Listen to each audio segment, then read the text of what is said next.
What's up, everyone? Welcome back to the Crossroads Podcast, your place to get the latest news and news and gaming. Yeah, Xbox, PC, Nice. PlayStation gaming. Yeah. Well done. How many times have you done this? I was expecting something to happen, but it didn't happen, and my anticipation for it threw the whole thing off. You didn't read the full script on your script. Yeah. Or did you read ahead and did that stumble you? Yeah. So I'll delete it. I should be. You know what? I need to be a fucking mature adult here. So wait. Oh, there was something over there. Okay. There was. Yeah, but I don't want to mess with you. Okay, all right. Well, anyway, what's up, everyone? Welcome back to the Crossroads Podcast, your place to get the latest news, events, and discussion in the world of PlayStation, PC, and Xbox gaming. It's your boy LeRon here, back with Stoy and Andre. Hey guys, what's up? Hello. What's going on? So, LeRon, I want to pause to apologize to you profusely. For the last our previous EXP Cast episode, we had the EXP Casties. It's a video game awards show. Now, part of this is my fault because maybe I didn't clarify this enough. That when I asked the Boss Rush Network community to give me your choices for best action adventure, best story, best actress, whatever, I meant your personal choices, not like what you think is gonna win. So throughout the entire episode, I was like, LeRon just voted Xenoblade Chronicles 3 for best RPG. Now I know damn well he didn't play no Xenoblade Chronicles 3. What a phony. Damn well. And then all of a sudden I get to like best horror game category and LeRon puts down The Quarry. I mean, you probably watched that game be played, but I was like, Callisto Protocol, you didn't even give respect to that. Like, all you talked about this year, Callisto Protocol, and you did nominate that as best horror game. I was shocked, and Josh and I were having a ball on your behalf. So yeah, I know. Yeah, I noticed, as a matter of fact, because I am completely all about right now, like just completely boycotting EXP Cast. Thank you very much. Because because here's the thing about it, like you guys call out for this stuff, and even if those are games I did not play, those are games that are actually in my shopping list for games that I will add to my library. So like every single one of those games I threw up there, I've either played or they're in the process of being added to my library. God knows I already have a trillion other things to fucking play that will probably never get played before I die. But whatever. But the fact that I am now like the world's biggest fraud on the fucking internet, thank you. Yeah, no problem. Thank you. Hey, we got to hold people accountable for it. And like I said, for me, for all of us, it was like, if you're going to read a review of some guy who's never played the game, the EXP Casties is big shit. Okay. All right. Well, hopefully I never get invited back to it again. No, you won't. You've been blacklisted. you talk about you boycotting us. It's too late. You're blacklisted. So all right. So basically I'm apologizing to you for making fun of you pretty much the whole episode. I'm also apologizing because I made fun of you for saying Arcade Simulator, because I wrote it in the notes as like you voting Arcade Simulator as the best simulator game. And I went back to the original document and you did write Arcade Paradise. I was the one that misspelled it on my notes, so my fault. Sorry about that. But I know damn well you didn't play no Arcade Paradise either. So I jerk. Here, see, you got me cursing. You got me cursing in like the first minute of the freaking show, and now the YouTube algorithm is gonna like demonetize me. YouTube demonetizes you. I think after like the first after minute and a half in the first 15 seconds, and then again it checks again like a minute later. Okay, so we're like 4 minutes. We're 4 minutes in. We're fine. Yeah, we're fine. Yeah, basically don't start the episode cursing people out in the intro. Yeah, but going back to the EXP Casties, like I did have a lot of fun with it because like it actually like let me sit down and think about like the stuff I either played or did not play. I guess you guys thought I was a pod person because there was no mention of Monster Hunter. I thought you were a real gamer, honestly, because you literally had like no Monster Hunter Rise Sunbreak on any category. You said a real gamer? He was a real gamer. Bro, you said a real gamer? Yes, I did. full 100% gamer. Wow. I thought you were the real deal, bro. Once again, you wound me. I'm gonna go on Twitter and vent my anger and frustrations on you. Once again, damn. Real gamer. Next time you want to come maim me, like, go ahead and borrow one of Andre's lightsabers, and just do it real quick. I got two of them. Sick. Let's go. I got two. I got red and green. Pick one. I'm gonna take red. Deal. Darth Vader. What? All right. So welcome back to the show, guys. I missed you. Like it's been a long, turbulent week, but we're back. Did you though? Well, I sat down and listened to a whole 2 hours of you just like trashing me. That's why I'm asking. Did you really? Or are you just being nice to me just because it's a podcast? Maybe both. Listen, I still consider you a friend. I consider you a friend too, but now it's more like one of those grudging, like the sternness of freaking shoulder checks when we walk by each other in the hallway. I'm gonna be looking behind my back for the rest of my days now. Shoulder At least the beef has been squashed. Shoulder check you so hard you think you've been punched. Yep. What's new, guys? Hey, Andre, I've been meaning to ask you, how's that 3060 treating you? So I have a funny story about that. But yeah? Today I got an email about it and I'm confused. So Boxing Day, I ordered a 3060 for my computer just for rent. I have a 1070. So I finally decided, I'm just gonna wait it out, see what the best deal is. Boxing Day, I saw one. I said, "Fuck it," I bought it. So I'm waiting. I'm like, I don't know when this thing's gonna show up on the weekend. I'm sitting on my computer making some content. All of a sudden, I see an email on my phone. It says, "Your package has arrived." I dropped everything I was doing. I ran downstairs and I opened the door and I was like, "Ha ha!" And then I was like, "Where is it?" And I was like, "What the hell?" So I closed the door. I counted to 3 and reopened it and went, "Ha ha!" And I was like, it's like a Looney Tunes cartoon. Yeah, I was like, yeah, right? okay. I'm not crazy. So I go back inside, and all of a sudden, paranoia starts to creep in. So I go on my phone, and I check the email, and it says, your package has arrived to my address and all that jazz. And I'm like, I turn to my fiance, and I'm like, my package isn't here, but I have the email for it. And long story short, I'll save you guys the whole trouble of all the small details. On Newegg, so Newegg is the website where I bought it from. On Newegg's end and on my end, they say it has arrived, and my end says it has arrived. But the carrier, whoever it was, I guess, either A, lost it, or B, delivered it to someone else. So I don't have my 3060, and they are going to send me a new one to my parents' address. Why do your parents' address? Because I had to change it to their address in order for them to resend it. I don't know why. Okay. I don't know why. No. It's a fraud thing because this happened to me a couple years ago, and I stopped fucking with Newegg after that. After this, it's a fraud thing, and basically what happens is because you guys know I run an IT company where we build custom computers and stuff like that. Yeah. We had a very bad run right at the beginning of COVID. We had a very bad run where our shit was not getting delivered properly or just was not getting delivered at all. And we were putting in claims saying, hey, we're not getting this stuff. And eventually they turned around and was like, okay, we're getting too many reports from you. So they blacklisted us for like a hot minute. Right. So, at that point, we're like, fuck it. We're just going to start ordering from Amazon.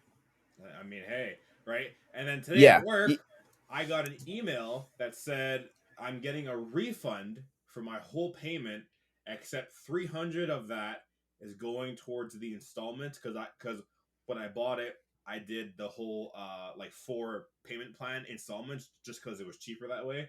So I got the full amount I paid refunded, except 300 of that is going towards the installments, and the other rest of the amount is going back in my account. So now I'm like, am I even getting my card or what?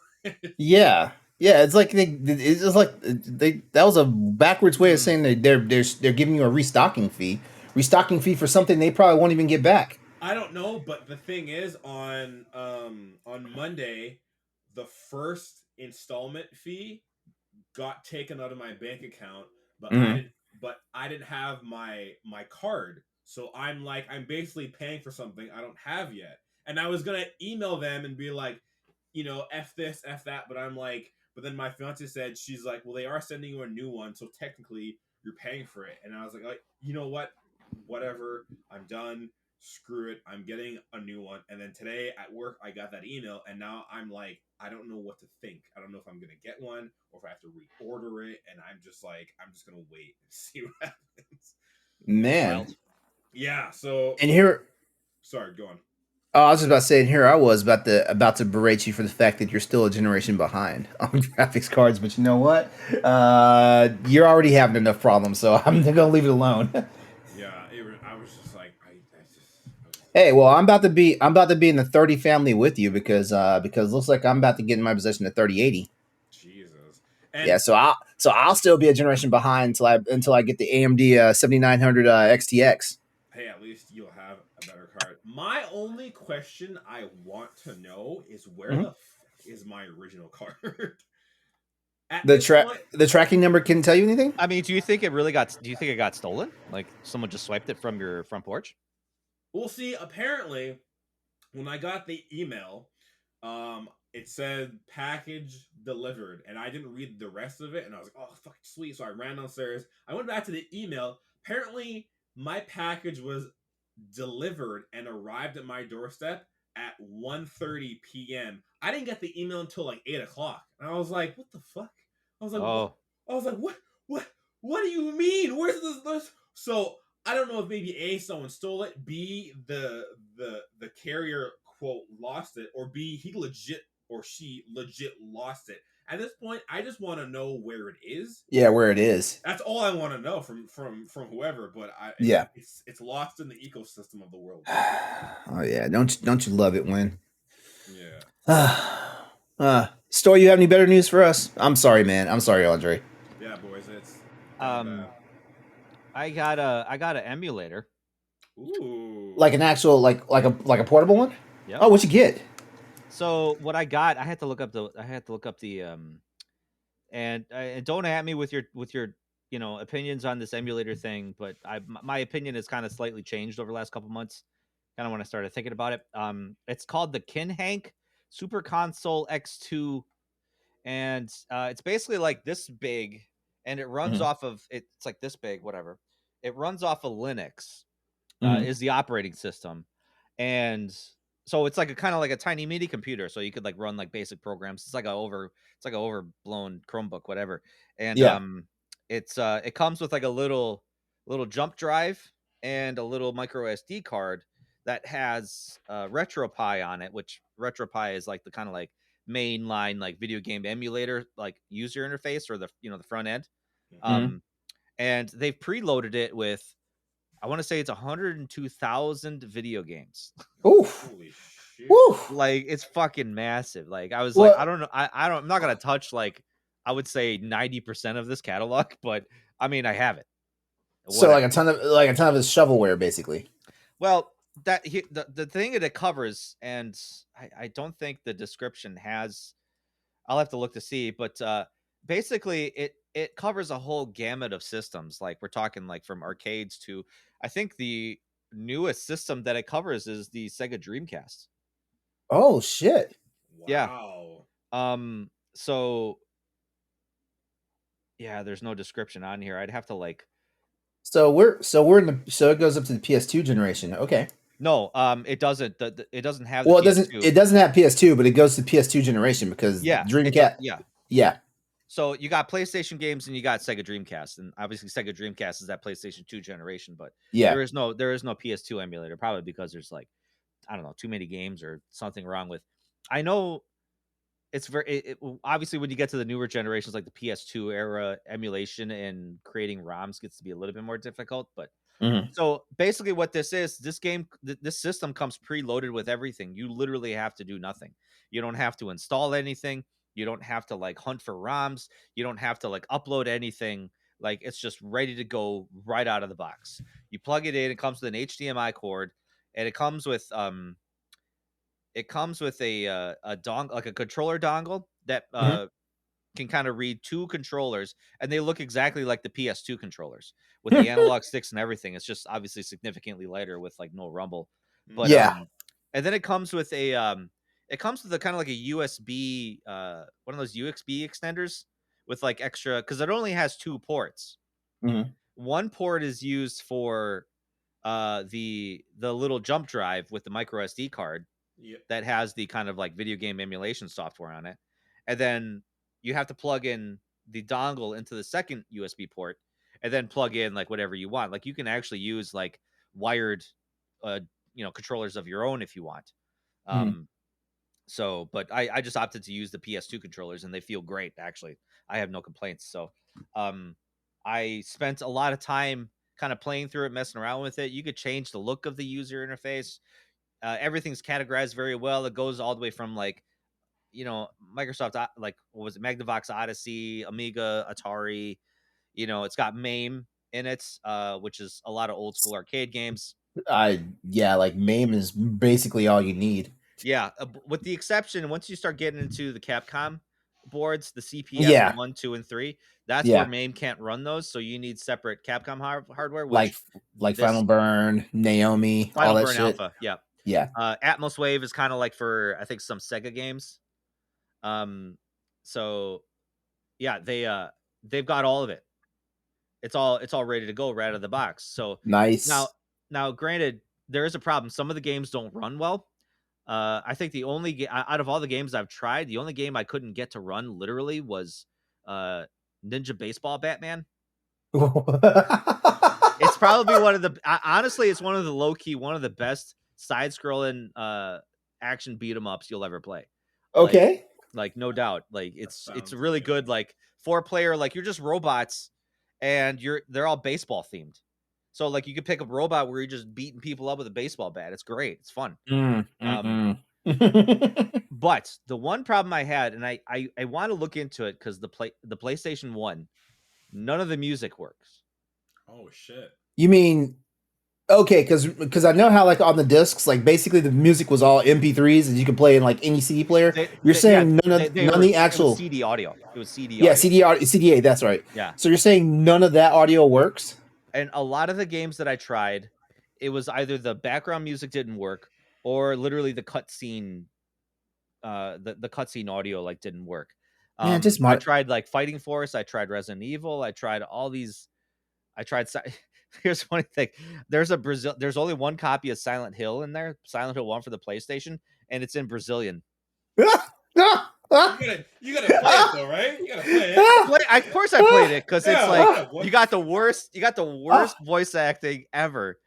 Un quiero cheiro. What, you tell me you don't understand Portuguese? Not a bit. I mean, I know a couple guys that are Portuguese, but they didn't teach me enough. I believe it's the native language for Brazil. I think it is. Portuguese, it is Portuguese, yeah. Yeah. Like I said, I play it and coach soccer with a lot of Portuguese people, so or Brazilian people. But anyway, so yeah, like everything is preloaded, ready to go. Granted, some of them may not work. I tried Dreamcast, that ran flawlessly. I tried Nintendo games, Super Nintendo, Sega Genesis. I went through. I played some Game Gear games. Game Gear games look terrible on a big screen. Oh yeah. Game Boy. This is a set top. You can hook it up to a television. Yeah, that's literally what I did. I hooked it up to a television. Oh yeah, I bet those games did look like trash on a damn television. Honestly, so long as you play it in 4:3 mode, yeah, not bad. Then you're fine. Like like I think some Dreamcast games play in 16:9. But for the most part, so long as you keep everything to 4:3, which the hardware does, like it'll create a bezel on the side of the screen and it'll natively play in 4:3. So you're getting that square TV look. It's just you got kind of artwork on the side that doesn't move. But that's really, if you tried to play it in widescreen to fit your screen, it's gonna look like trash. So okay, all right, cool. It's on like literally you could buy it straight from Amazon. And my wife got this for me for Christmas because I was talking to her about it. And yeah, she saw it on my Amazon wish list and bought it for me. So yeah, like awesome. It's an amazing little bit of hardware. You know what? I need to send my boyfriend my Amazon wish list and see what happens. I need to do that. Yeah, so this particular one is I'm taking way too long talking about this, but it's okay because we're going to use that to round out our what are we playing segment. Okay.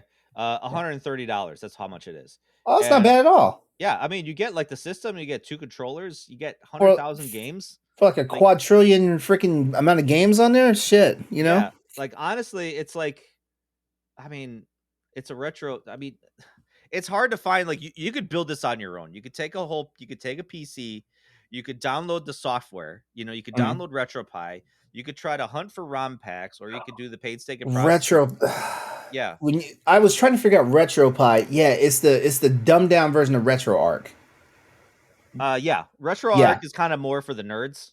Yeah, the coders. Yeah, that's what I'm fucking around with my computer right now. RetroPie is much easier to use. It's either that or you just get Launchbox, which Launchbox I think is just better. That's the premium. That's the premium one. That's the one. That's the one like all emulation tools aspire to be. Yeah, really, honestly, because it's like the best front end for anything. You could upload RetroPie to it, so it's just a launching platform for like everything emulation that you have. So yeah. But it's just a painstaking process to do it on your own. And if that's something that you want to do, great. You got all the tools to your heart's content on the internet to do it. You know, all you need is either a Raspberry Pi, which apparently those are hard to come by nowadays, or you just buy like kind of like a used old PC, and then you can just convert it that way. But yeah.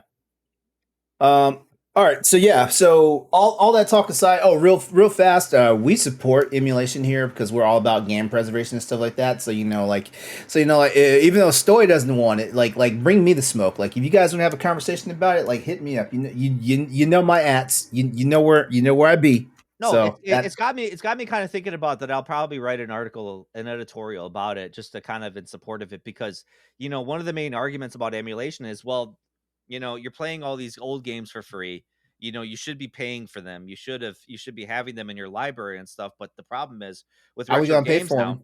Yeah, how are you going to pay for them? You're not paying the developers. You're not paying the publishers. You're paying some Joe Schmo fucking idiot at a convention who's overselling you a piece of hardware or a piece of software that you can build on your fucking own. That you could kind of get on your own. And there's so many hardworking people out there that have kept these games preserved in great condition to the point where it's like it's exactly how you remember it as you're playing it. So unless video game developers and publishers figure out a way to preserve it themselves, which they haven't, then this is the route I'm going to go.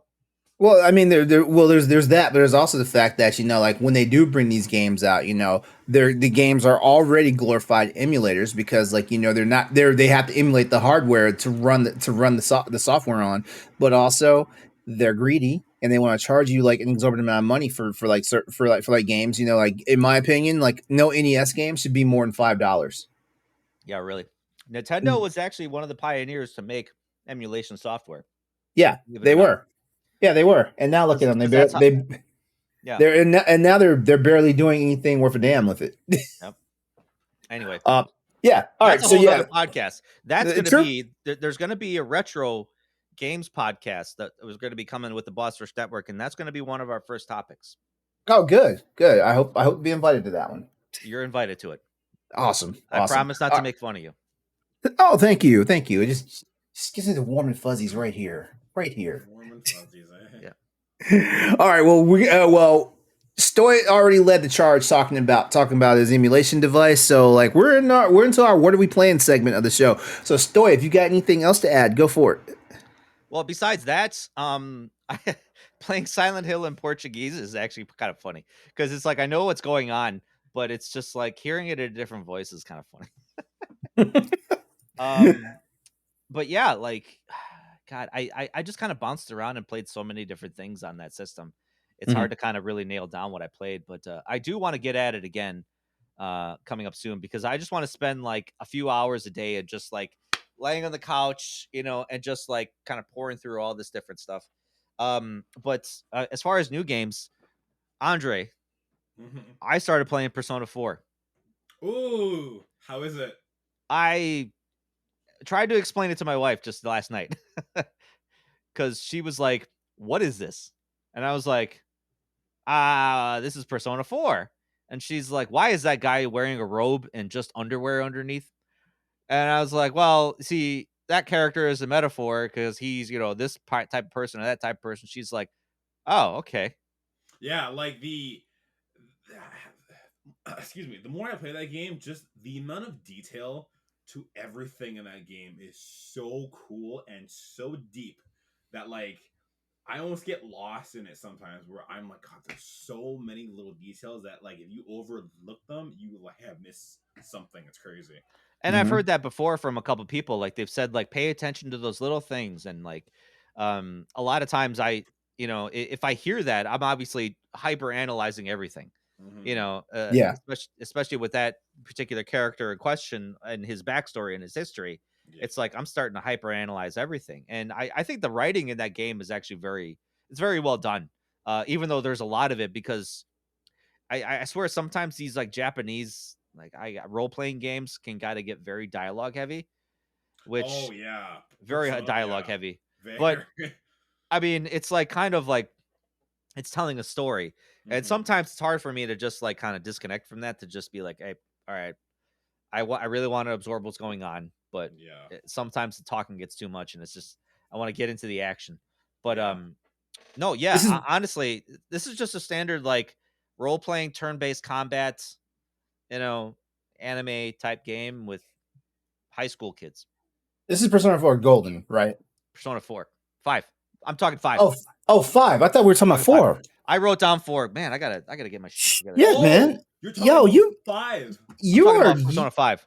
Because I was like, sorry. Oh my god. I was like, guy in a robe. Like what? Yeah, I was like, that sounds like Kamoshida. I'm like, that sounds like Kamoshida. I was like, I know it's been a long time since I played Golden, but damn, I don't remember this guy. okay, I guess. Okay, so I've been all talking about Persona 5. All right, Persona 4, is that worth playing for me when it comes out? So I actually had this. I went on Twitter, and before I started playing Persona 5, I saw this thing that it was like a chart of like the best characters in the game and all that jazz. And I just commented saying like, oh, I just got this game, I'm excited to play it. And someone's like,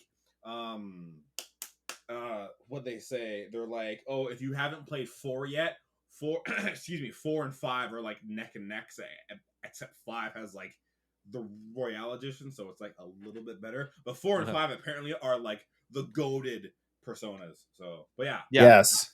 Okay. Well, maybe I'll get into that when it comes out. Like I said, after the recording, I'll probably play a little bit more before going to bed. But what part are you at in 5? Because now that I know you're talking about 5, I'm like, I swear to God, he's talking about Kamoshida because he's wearing a crown, he's wearing the robe and the underpants. I was like, I know who he's talking about. I'm near the end of that castle campaign.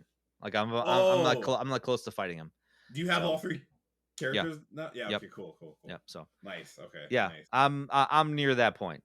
Okay. So yeah, I'm like I said, I'm not that far into it, but that's what I've done. Besides that, I beat New Tales from the Borderlands.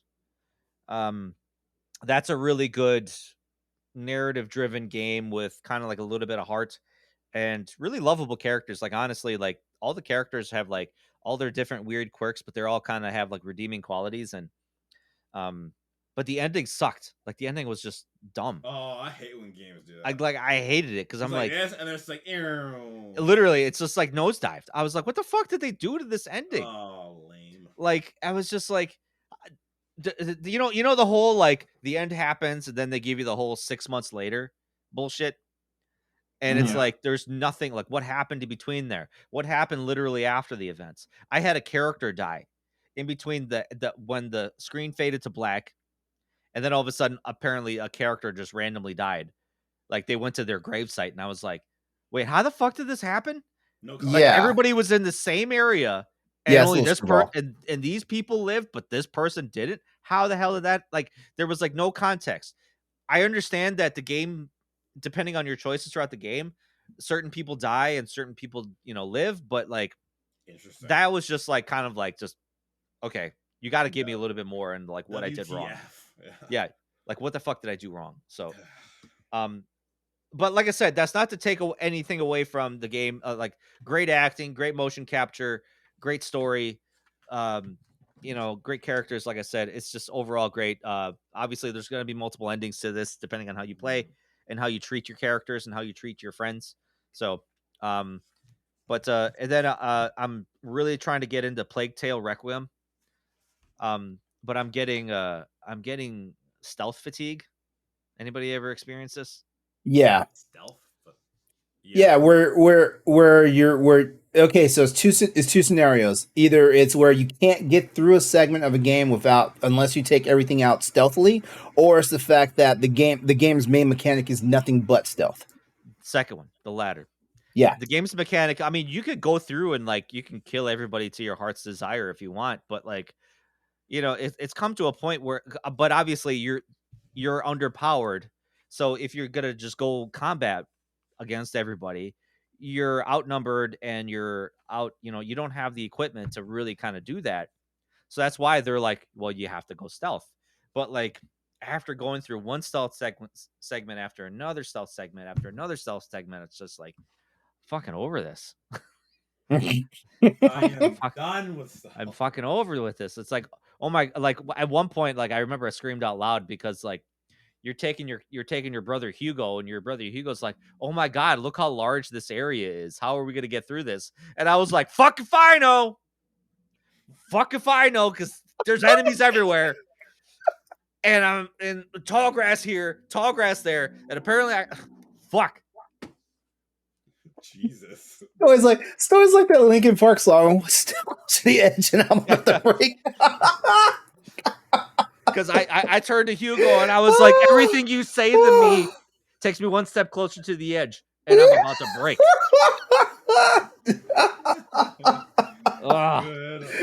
Oh man.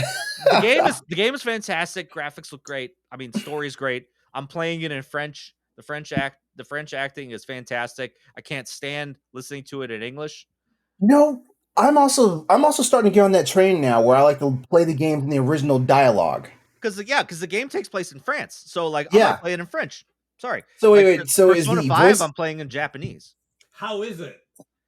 Because I'm playing in English. It's fine. Some characters are a little off. That's fair. But the only reason why I'm playing in English is because I played Digimon Survive so long in the native Japanese because I had to. I'm like, all right, I'm fucking tired of this. I get that. I want to just be able to listen to them talk. I may change it. Maybe I'll get sick of it or something like that. But yeah, no, honestly, I played the first one in French and it was great. I played the second one in French too, so it's really good too. But yeah, I mean, like I said, great game, but I'm just getting to that point where I can only play it so long to the point where I get that stealth fatigue where I was just like, man, I can't do this. That's fair. That's fair. That's what I've been playing. All right, Andre. So other than I'll get to Persona, I have been trying to so in Destiny 2, I am 9 or like 8 levels away from completing this season's battle pass, and once I'm done that, I am gonna stop playing Destiny for the rest of the season. And you're lying. No, I'm like I've come to a point in Destiny where I don't know if I want to keep playing it, only because it's each week there's a story that each season there's a story that unfolds, and once you're done the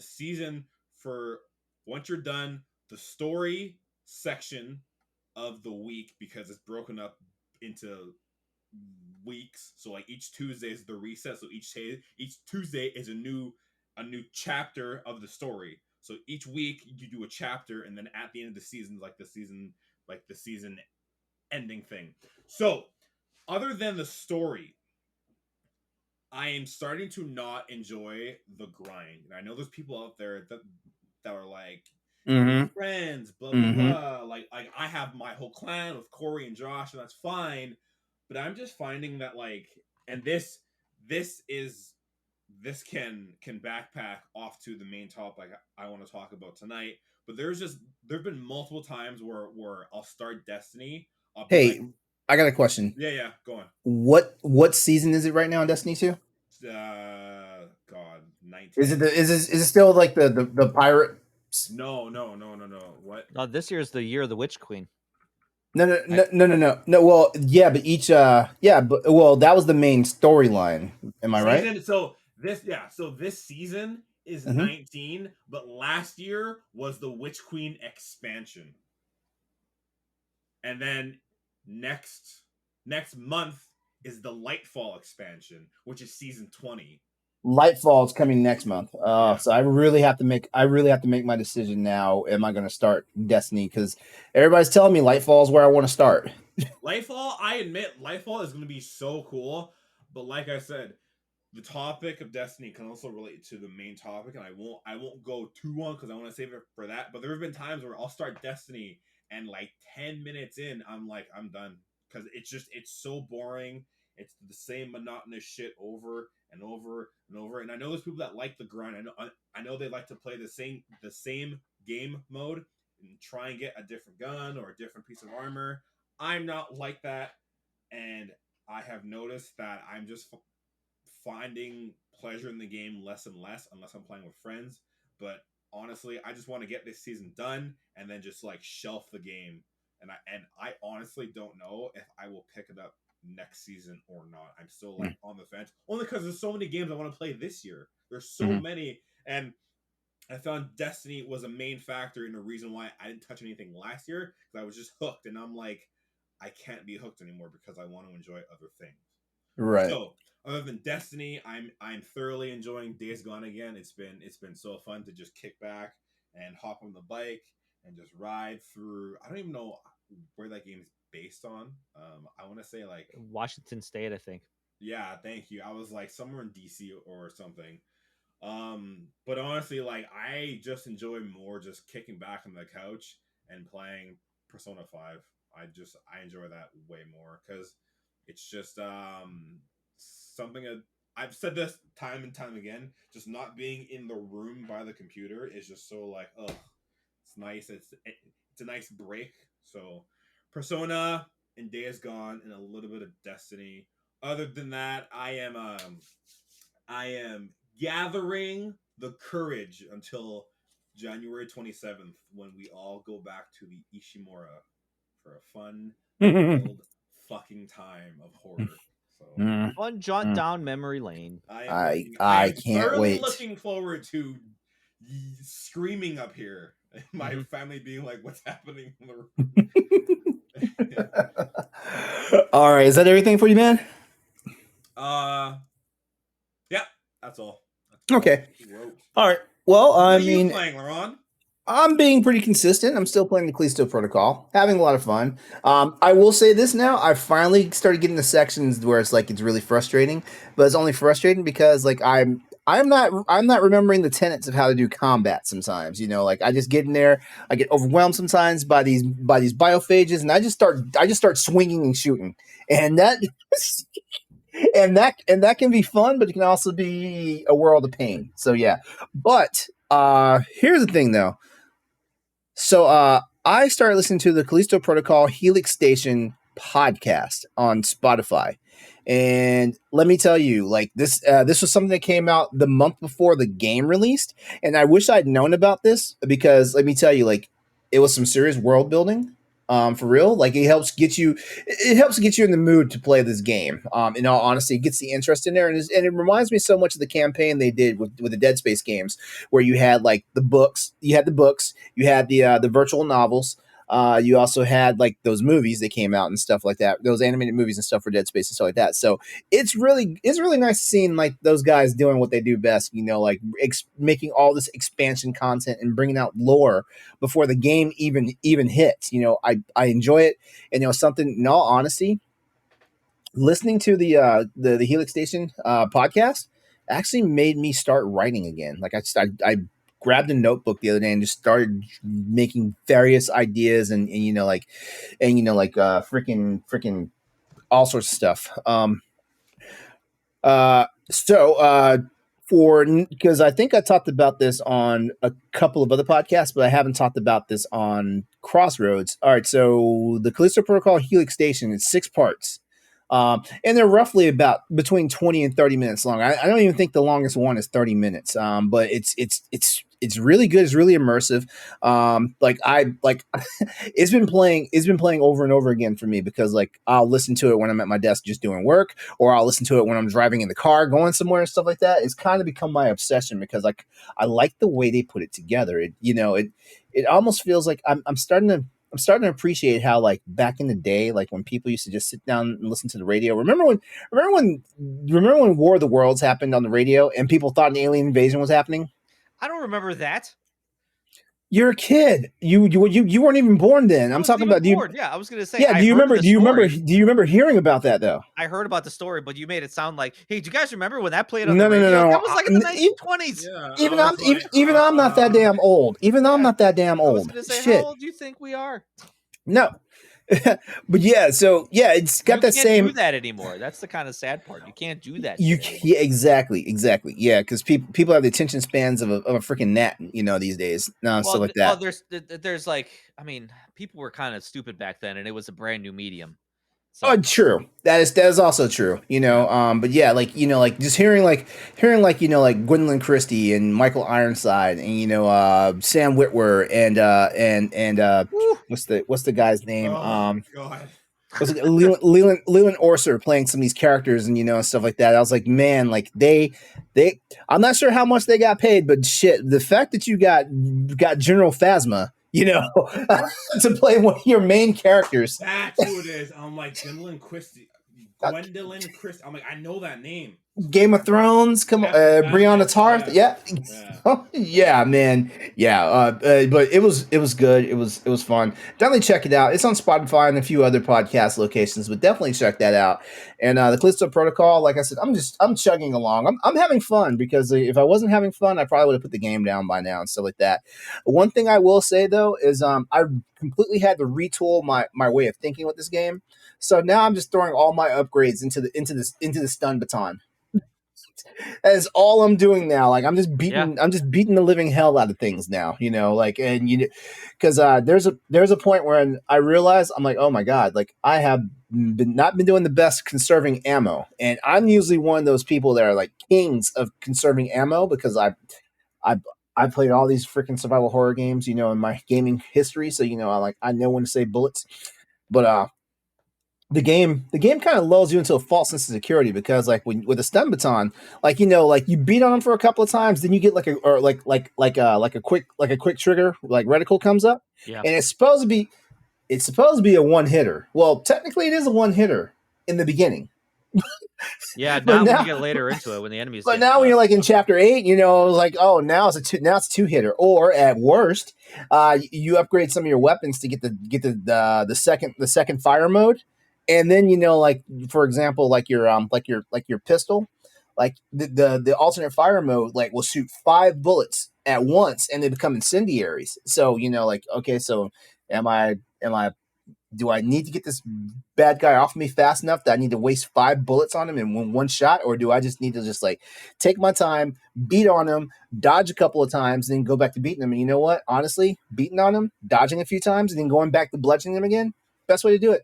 Mm-hmm. That's the way to do it. They can't hurt you that badly if you know how to dodge. One of the best tips I think I ever learned in horror games: aim for the head. Aim for the head, and then run past them. Aim for the head until you play Dead Space. You aim for the head, you just piss them off. Yeah, true. Sorry, Dead Space is aim for the limbs. Dead Space changed the game. Dead Space said, "Hey, F your head. I'm going to charge at you headless." And you're like, oh, shit, well, okay. Yeah. Because I remember the first time I did that in Dead Space, I went for the head, and I was like, wait, he's still coming, and he's gotten faster. I think I shot the head, and it flew off, and he was like, oh, and I paused the game, and I was like, wait, what? I was like, that's not right. Uh-oh. That's exactly how they did it. Yeah, that's exactly. That's clearly. You're not supposed to be in here now. You usually come at the end of the podcast. Yeah, usually he does come. Usually, yeah. No, you're like super early. Your cue's off. Hey, there's the other one. Yeah. I have two. Wow, there's another one. There's two of them. Yeah, so honestly, that's all the gaming I've done. Like I made like a feeble attempt to get back into Monster Hunter, but like I'm just trying my best to like get through the Callisto Protocol, and the only reason why I haven't beaten it is because I'm just wasting time. Honestly, and I'm also doing a little bit more exploration. Like I know there's not a lot to explore in this game, but like if you're given an obvious path, there's another path you can go to like find stuff. And like at this point, I'm trying to get money and stuff to unlock more weapons and stuff. I just picked up a new schematic for a submachine gun. So I did not even bother with that. I just stuck with the shotgun and the handgun. Those are the only two ones I stuck with.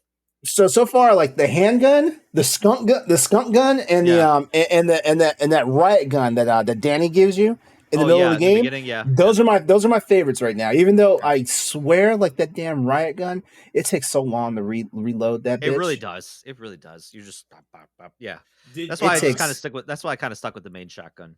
Yeah. When I unlocked that. So. Yep. Yeah, but that's it for me. Like, if I keep going the way I'm going, like I'll have it beat by the weekend. I know it's like the thing I say. What's up, Andre? I was gonna ask, did you guys have a favorite gun in Dead Space or like Dead Space? Oh yes. Yeah. Plasma cutter all the way. Yeah, plasma cutter. You know what? Plasma cutter. Shoot one, shoot an arm off, and then shoot it back at them. That's it. You waste one bullet per enemy. That's it. That's all you do. You know what? Yeah. Once you get that shit beefed up all the way. Oh yeah. As much as I love the plasma cutter, it is all about the contact beam. What's the contact beam again? What? Wait, it's at the solid beam that you just basically. It's the one. It's the one that you have to warm up, but the moment it gets warmed up, it's a one hitter for everything. Oh yeah. Okay. I didn't like it because I would panic. I was like, it's not warming up fast enough. Yeah, I couldn't reload the gun. Well, once I learned about the contact beam, because you get the contact beam kind of late in the first game, right? I want to say you get okay, 12 chapters in Dead Space. I think the contact beam shows up somewhere around chapter 8 or chapter 9. Did you notice that too? What the hell was that? What was that just happened? You're not gonna do that, and we're not gonna freak out like you just counted all the chapters in Dead Space. There's 12 chapters in Dead Space. You get that hour guys. 9. Technically, that's hour 7:40. Guys, I thought I told you that I used to speedrun that game. I platinumed the game, so I got to a point where I could speedrun it. I love how me and Stoy are like, wait. We both noticed it. We were like, what? What I did right just now was I spelled out. For anyone that has not played Dead Space, you're in for a surprise because like each chapter. Just pay attention to the first letter of each chapter. Write it down. There's a cipher. Just write it down. By the time you get to the end of the game, it tells you something. So what I did just now was I just ran through all the letters? All 12 letters. Yes. Wow. This dude is a theorist. He's a machine. Yeah. So I got the contact beam in Dead Space. Now, I was playing around with it because I had my plasma cutter already almost kitted out. Like I can't remember for sure, but because I think it takes 22 power nodes to like completely level up the plasma cutter. And I can't remember if you get all 22 in your first run. But whatever, I hope that the plasma cutter is good because the plasma cutter at one point as fast as you can press the triggers, as fast as that thing shoots because it was slow as hell in the beginning. So I got the contact beam. And I was just playing around with it after of course I beat the game. I went back and ran the last chapter and the last boss fight, and I had the contact beam. And I was like, whoa, this thing's the truth because like those bloated ones, the ones that if you hit them the wrong way, all of a sudden the little leeches come out of them, stuff like that. The contact beam obliterates the whole thing. Like you don't have to worry about the little parasites that come out of them and stuff like that. So I was like, whoa, this fucking weapon's the truth. So I ran my new game plus and I pulled out the contact beam and I just start updating that, and it gets to a point where it shoots it warms up pretty fast. Like if you think the plasma cutter shoots pretty fast, the warm up time for the contact beam once you level it up is like super fast. So you don't have to worry about like waiting for the monster to converge on you and stuff like that. And yeah, so the contact beam became my favorite thing. And of course, Dead Space 3 comes out, and like the classic weapons disappeared. I was a little miffed about that, but at the same time, like just the way you mix and match all those combinations to make new weapons, that was insane. Yeah, one of my favorite guns in 2 was the trip mine gun, and I always get people to I'd charge into a wide area and then get things to chase me, and then sprint around the corner, trip mine, just wait, and then yes, boom, and everyone died. Yes, and then it was fun. I just realized something. It wouldn't be fun though if I'd walk up to a body thinking it'd be dead and then get up and then attack me and then die. I'd be like, well, there it is. And yo, they get up so crazy too. It's like it's like this, and then whoop, and they're up, and you're like, oh, okay, I'm dead. All right, so I just realized as well. Let's talk about Dead Space. Dead Space comes out on Friday the 27th. So we should do a Dead Space retrospective on Tuesday the 24th for our recording. Okay. What are you guys thinking? Yeah. All right, cool. That's it for the What Are We Playing segment. We took way too long on this. We're going to go ahead and start right now with the new and noble games coming out for this week, the week of the 9th of January to the 15th of January. Mr. Wilson, take it away for us. I will in 1 second. I accidentally closed the window by accident. Well, I tell you what. I'll start. Go for it. So first off, on January 11th, which is, I mean, by the time you listen to this, you'll have already this will already be out. It's Children of Silent Town for the PC. It's a dark adventure game that tells the story of Lucy, a girl growing up in a village deep in a forest, inhabited by monsters. People disappearing is nothing uncommon here, but this time, Lucy is old enough to investigate on her own, or so she thinks. What kind of description is this? It's interesting. I have no idea what it is, but yeah, it's apparently a dark adventure game, and it's coming out on the PC. Actually, it's on all platforms. It's on all platforms. Okay, that was a typo. My bad. Releasing on all platforms. Fine. That's fine. Yeah. No, the trailer looks pretty dark. It's kind of like dark storytelling. Yeah, like a picture book kind of thing. So interesting. I'm in. Do I keep going? If you want. Okay, cool. Chasing Static. This is coming out on Thursday, January 12th. This is a psychological horror short story. Explore the untouched wilderness of rural Wales as you uncover the forgotten remains of a mysterious facility and find the truth behind the missing villagers of Hearth. Have you ever heard the Welsh language? I'm pretty sure I have. It's very, I don't know what's going on. They mix together consonants like you wouldn't believe. And even when the Welsh speak English, can't even understand them either. Yeah. But this isn't like a graphical powerhouse like game. It's just kind of, I don't know. Hi, buddy. I don't know. It just looks like, I'm not downplaying it, but it looks like a PlayStation 2, PlayStation 1 first person horror game. But there's some people that are into that. So, hi, buddy. Yep. That does look a little terrifying. There's nothing worse than a horror game than a psychological horror game. That's always the worst. Yeah, and I think you mean like Silent Hill? Well, that's what it looks like to me, honestly, because like the more retro you go, like the kind of sometimes the more scary it can be. So, but like getting, I love it when she comes and snatches him up. Yeah, right. I hate that you open all the doors in the house because it makes privacy out the window. Yeah.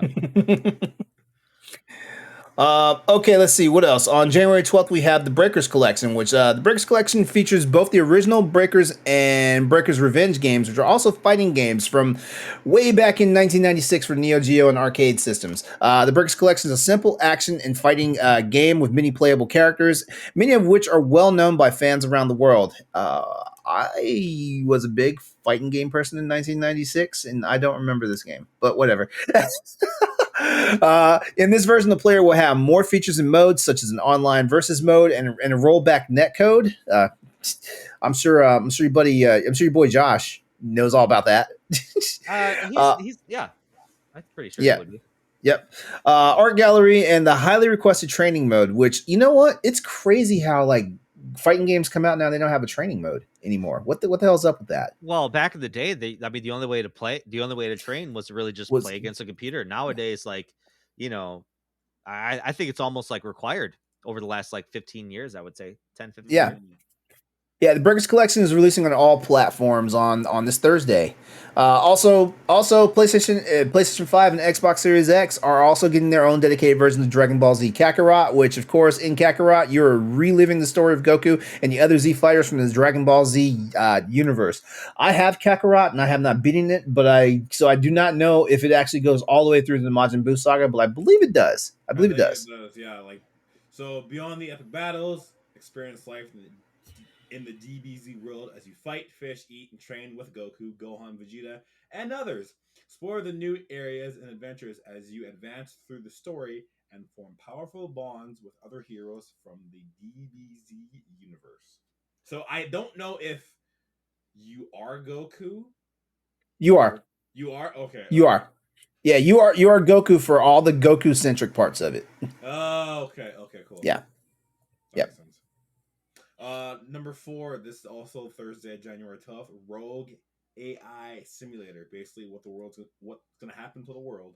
Stoy's new obsession. Play as a rogue AI, the sequel to hit Flash game I'm an Insane Rogue AI, which accumulated more than 4 million plays. Holy shit. Your prime directive is simple. Design a facility and manage human test subjects for Department of Science. Jesus Christ. I don't understand this. But be careful. They never stop being suspicious of you. What the F did I just read? Sounds weird, doesn't it? Yeah, I'm watching the trailer and I really don't understand what's going on. Like, random human test subject are dying. There's a SWAT team apparently now. People are dying by getting hit by a car and just crazy. Interesting. All right. The 5th game, Vengeful Guardian Moonrider. Sorry, the Rogue AIs for PC. Vengeful Guardian Moonrider is for PlayStation and PC. Friday the 13th. Ooh, interesting. Ooh. One Piece Odyssey RPG. A Broken Thousand Sunny. Scattered crew members. Luffy's missing Straw Hat. During their voyage, the Straw Hats, led by Monkey D. Luffy, are swallowed by a huge storm at sea. They end up on a mysterious island full of nature amidst the storm and become separated from each other. The crew sets out on a new adventurous journey filled with wonders of a raging nature, powerful enemies, and strange encounters with island locals.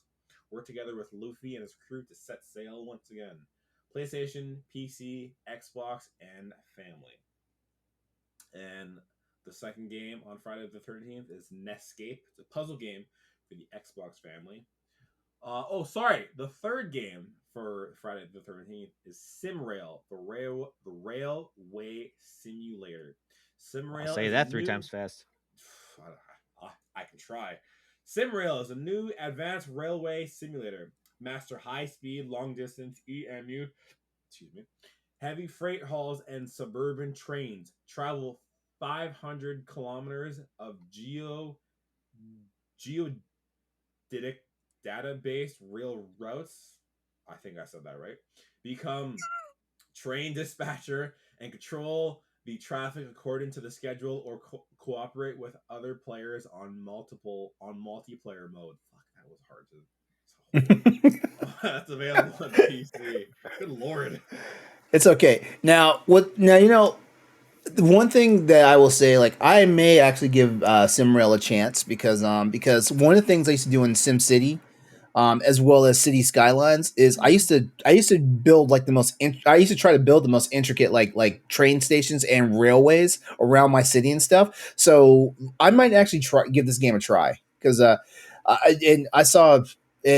I would love to be able to recreate like something like the world's best, like, world's like most fascinating like train stations. Like what's the one in Shinjuku? I was gonna say, imagine if we had like a fast railway system here in America. How crazy that would be, right? Right? We have SkyTrains in Canada, so. Yeah, I mean, I remember we had a light rail system installed in our downtown here in Milwaukee, and like so many people pitched a fit about it. What? They were like, I don't understand. We don't need. You know what? You know who the people that were bitching about it? The people that live in the fucking suburbs that don't use that shit. That don't use it. Yeah, it's like the people that we don't need a light rail system. Yeah, you don't need one because you don't live in Milwaukee. You live in fucking Greenfield, you asshole. Anyway. All right, so including what was mentioned in this segment, this week featured over 20 games released across all platforms. As always, remember, all release dates are subject to change, so please do not hit the crossroads up because we are not responsible for any games that get delayed and or canceled. Do it anyway. We will six Stoy on you. Yeah. You won't like him when he's angry. Don't make him put on his red helmet. You up? Yep. He's got a ton of them from all the dad sim games that he plays. I'm just saying, House Flipper was like the best dad game of the year. Just saying. You did talk that game up so much. You did. Right? There's nothing more cathartic than opening up a room with a sledgehammer and just making it an open concept. You go into this small French house and you want the kitchen and the living room to be one room. So you knocked on a wall and then you stop and you stand around and you're like, this is so much better. You know, there's no greater feeling than that. There's going out with the boys or this or that. And I will take that over going out with the boys. All right. Well, there you have it. And now with that all out the way, it's time to start with this week's news and events.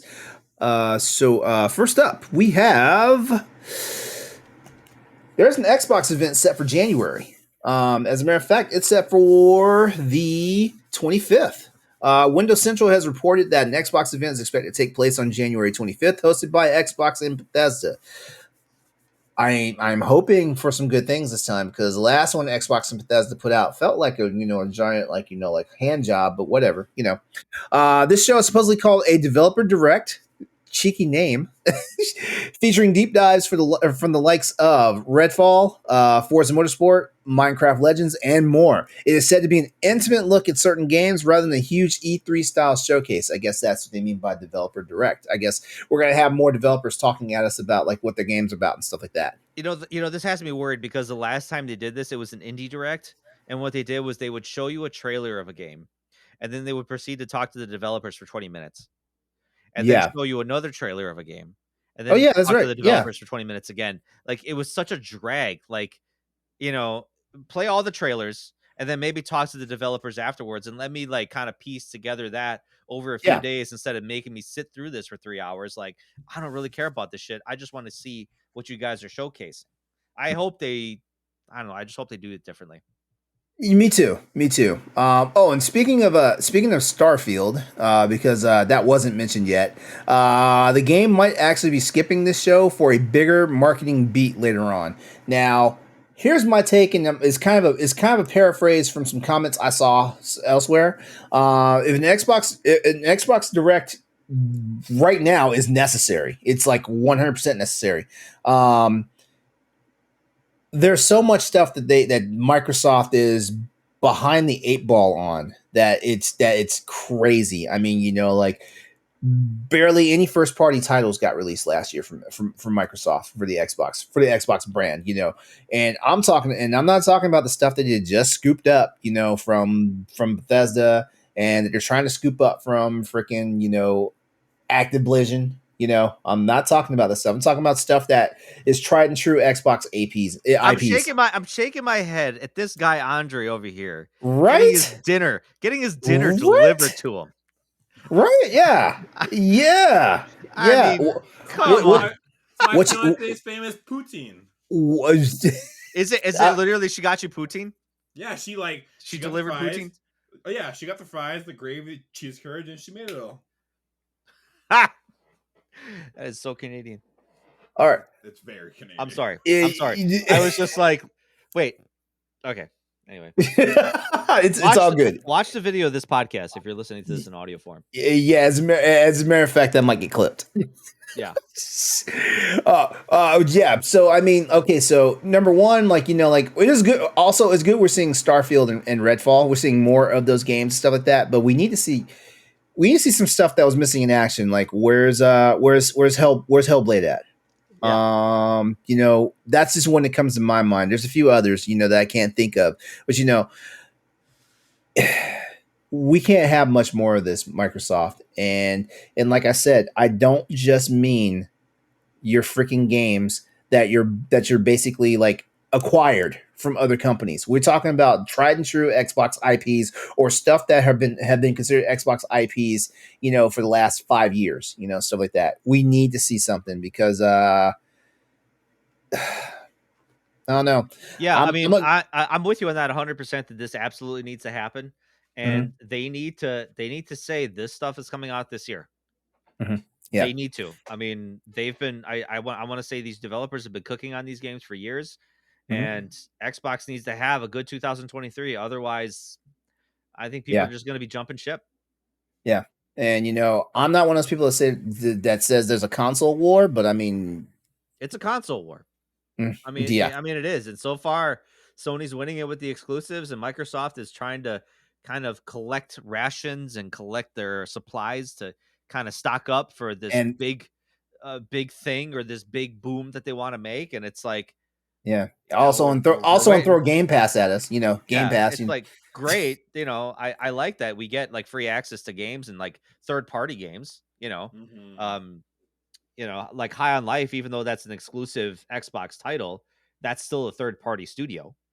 It's not owned by Microsoft. So I feel like there's forever going to be a console war, even when like Sony and Xbox like come together and they shake hands, but the hand behind the back has like the knife that like they'll stab into, that whole concept. I just feel like there's always like a war, no matter like what happens. There's always going to be like this whole like our console's better. If you hear Phil Spencer talk about it, Phil Spencer swears there's no console war, but then did you guys see how sour he was at the Game Awards this year?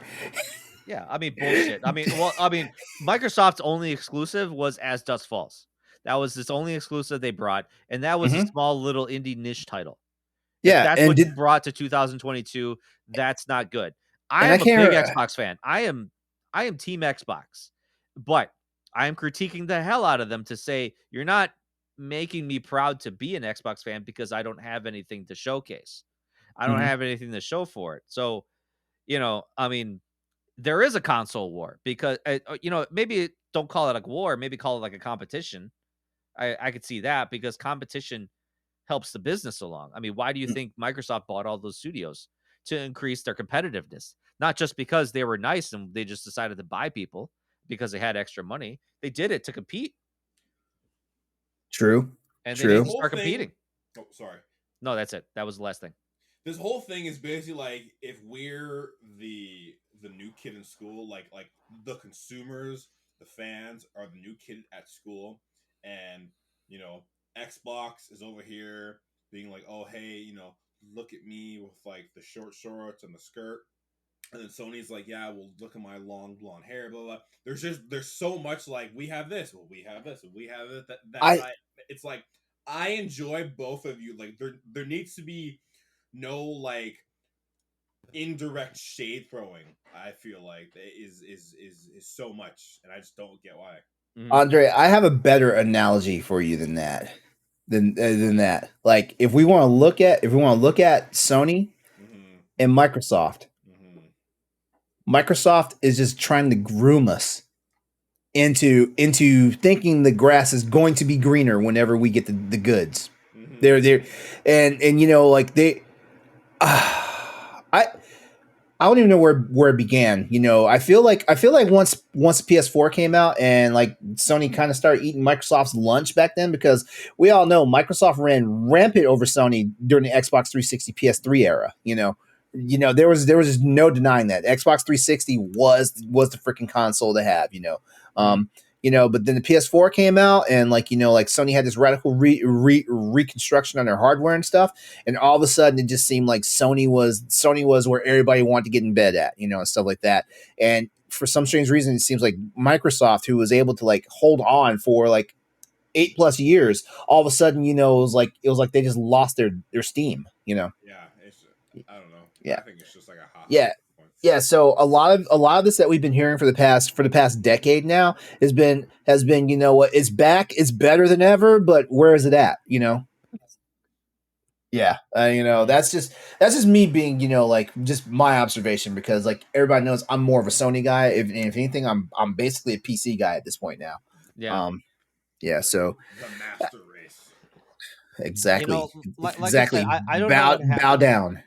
I don't know what happened in the whole. I mean, honestly, I think the fallout from the Xbox One era really kind of put them back for years. Yes. They were putting all their eggs in the basket about having the Xbox One be a multimedia studio, a multimedia platform. They were going all in. They were going to branch, they were kind of honestly doing what some video games are doing now, branching into different media platforms, series, comics, books, whatever. Like, they were they backed the wrong horse almost at the wrong time, and they had to backpedal a lot.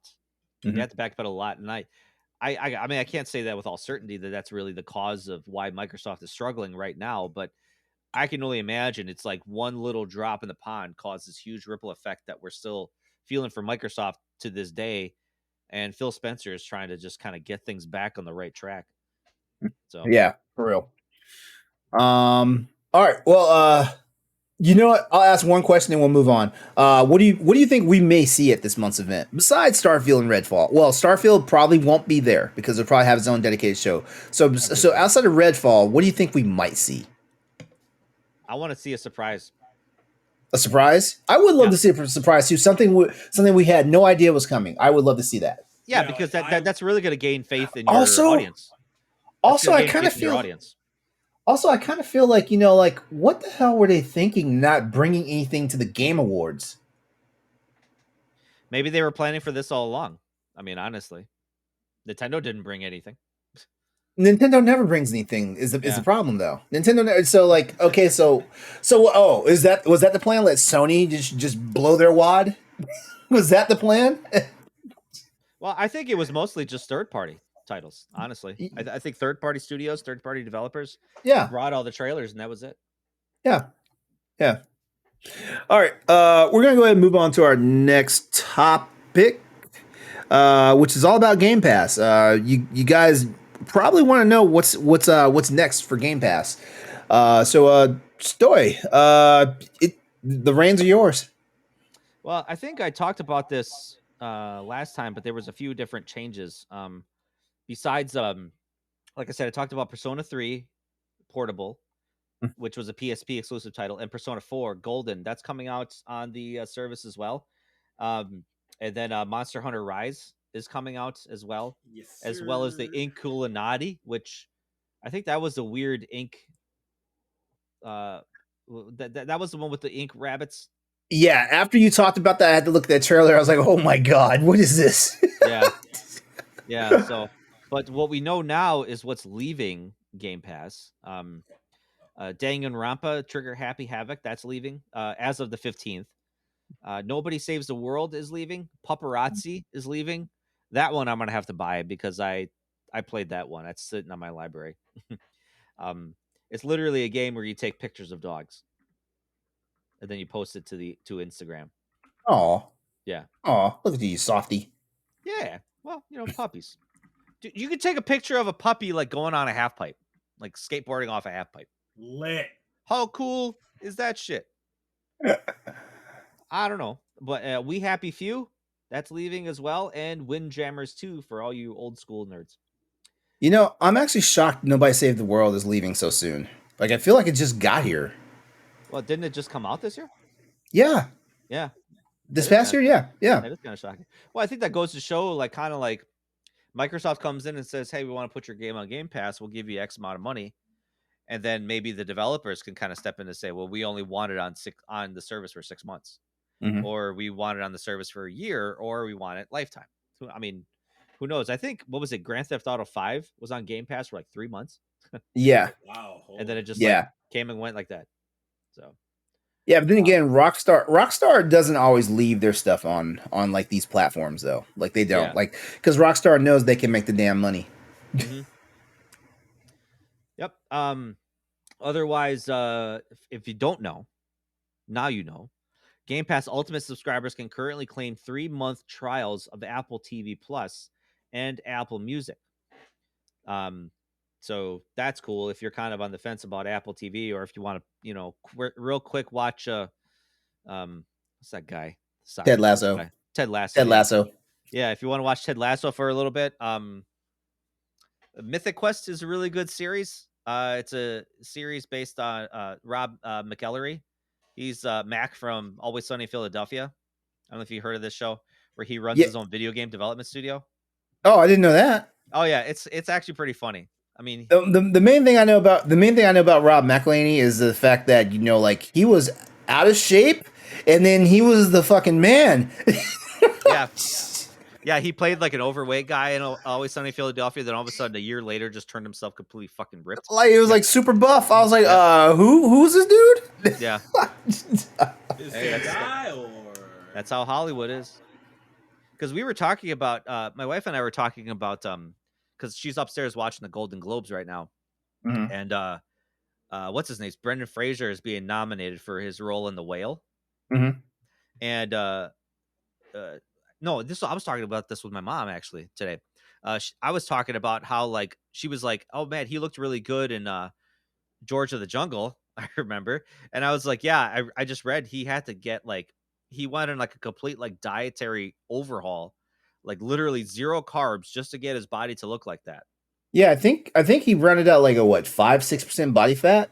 Yeah, like, and he said it was absolute torture. It was absolute torture, and it goes to show like it's hard for men to do this. Like our bodies are not designed to look like that all the time. Yeah, Zac Efron also had the same comment about what he did for Baywatch, because I was like, Homeboy was like chiseled. Yeah, dude looked photoshopped. Like right angles everywhere, all over his body. Yeah, we're not. We don't look like that all the time. No, I'm sorry for every female who thinks men look like that. No, we don't. Yeah, no. Because I was like, oh, sorry, go on. I was gonna say, I remember like watching like the behind the scenes of the movie 300, and like in between takes, guys had to do push-ups in between takes just to get their pump. I remember that. You know? Yeah, man. As a matter of fact, Gerard Butler was like, never again. Yeah, he enjoyed the movie, but never again. And you notice that dude's always been beefy in every other role. He's been like Olympus Is Burning. Yeah, all that shit. Great movie. Yeah. Andre, you had something to add? Yeah, just to backpack off what you guys said. Hugh Jackman also said the same thing. I think it was the Wolverine movie where he goes back in time. I think it's the second X-Men's First Class. I'm not too sure. It's the one where he goes back in time, but like he's ripped, like just chiseled, and he's like, never again will I ever get that chiseled, because he couldn't drink water for like hours and hours and hours just to look, because it was water weight. I thought he got more buff than ripped, because like Hugh Jackman's always been kind of a skinny-ish guy. Well, what's the term? I can't think of the right scientific term, but it's like when you don't intake water and then you work out, you just like look so defined. Well, that is true, because that's a trick your skin thins. Yeah, that's a trick my trainer tells me to do whenever I hit like my weigh-ins. He's like, he gives me this whole regimen, and he's like get to the point where you're basically sipping water, and like if you have 1 20-ounce bottle of water a day during this phase, you're doing it right. and that's one in a day, and I'm like, oh my kidneys. That's not enough water. That's yeah, not enough water, exactly, man. exactly. Like you're destroying the inside of your body for that. That's what those guys do in those physique competitions. 100%. Yeah. How do we get on the talk about dudes with like 6-packs? I think that was me. I mean, I don't know. Like we were talking about Apple TV. Yeah. Oh, so anyway, Apple TV. Well, yeah, we were talking about Rob McEllery, where he got all jacked and now he owns a soccer team. Anyway, so yeah, like, you know, if you're a Game Pass Ultimate subscriber, you can get Apple TV Plus for free for 3 months. So there's some good stuff. I think one of my favorites is Long Way Up, where Ewan McGregor and one of his buddies, Charlie, ride electric motorcycles up from Argentina to California. Mm-hmm. It's pretty decent series, pretty good series if you're into motorcycles. Right. I just saw Causeway. That's on Apple TV with Jennifer Lawrence. And that was a good movie, but it's kind of heavy though. So like it's dealing with veterans and soldiers and dealing with post traumatic stress. Mm-hmm. So it's a little heavy. Got it. But yeah, that's what's new on Game Pass this month. Copy.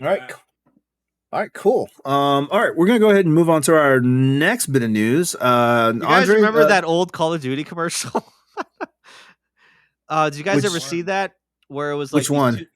It was years ago with the guy with the long neck, and it was the EB Games commercial. I remember where two guys are running into GameStop, tackling each other, trying to get a copy of Call of Duty, and the guy was like, poorly acted. Well, hey guys, welcome to EB Games.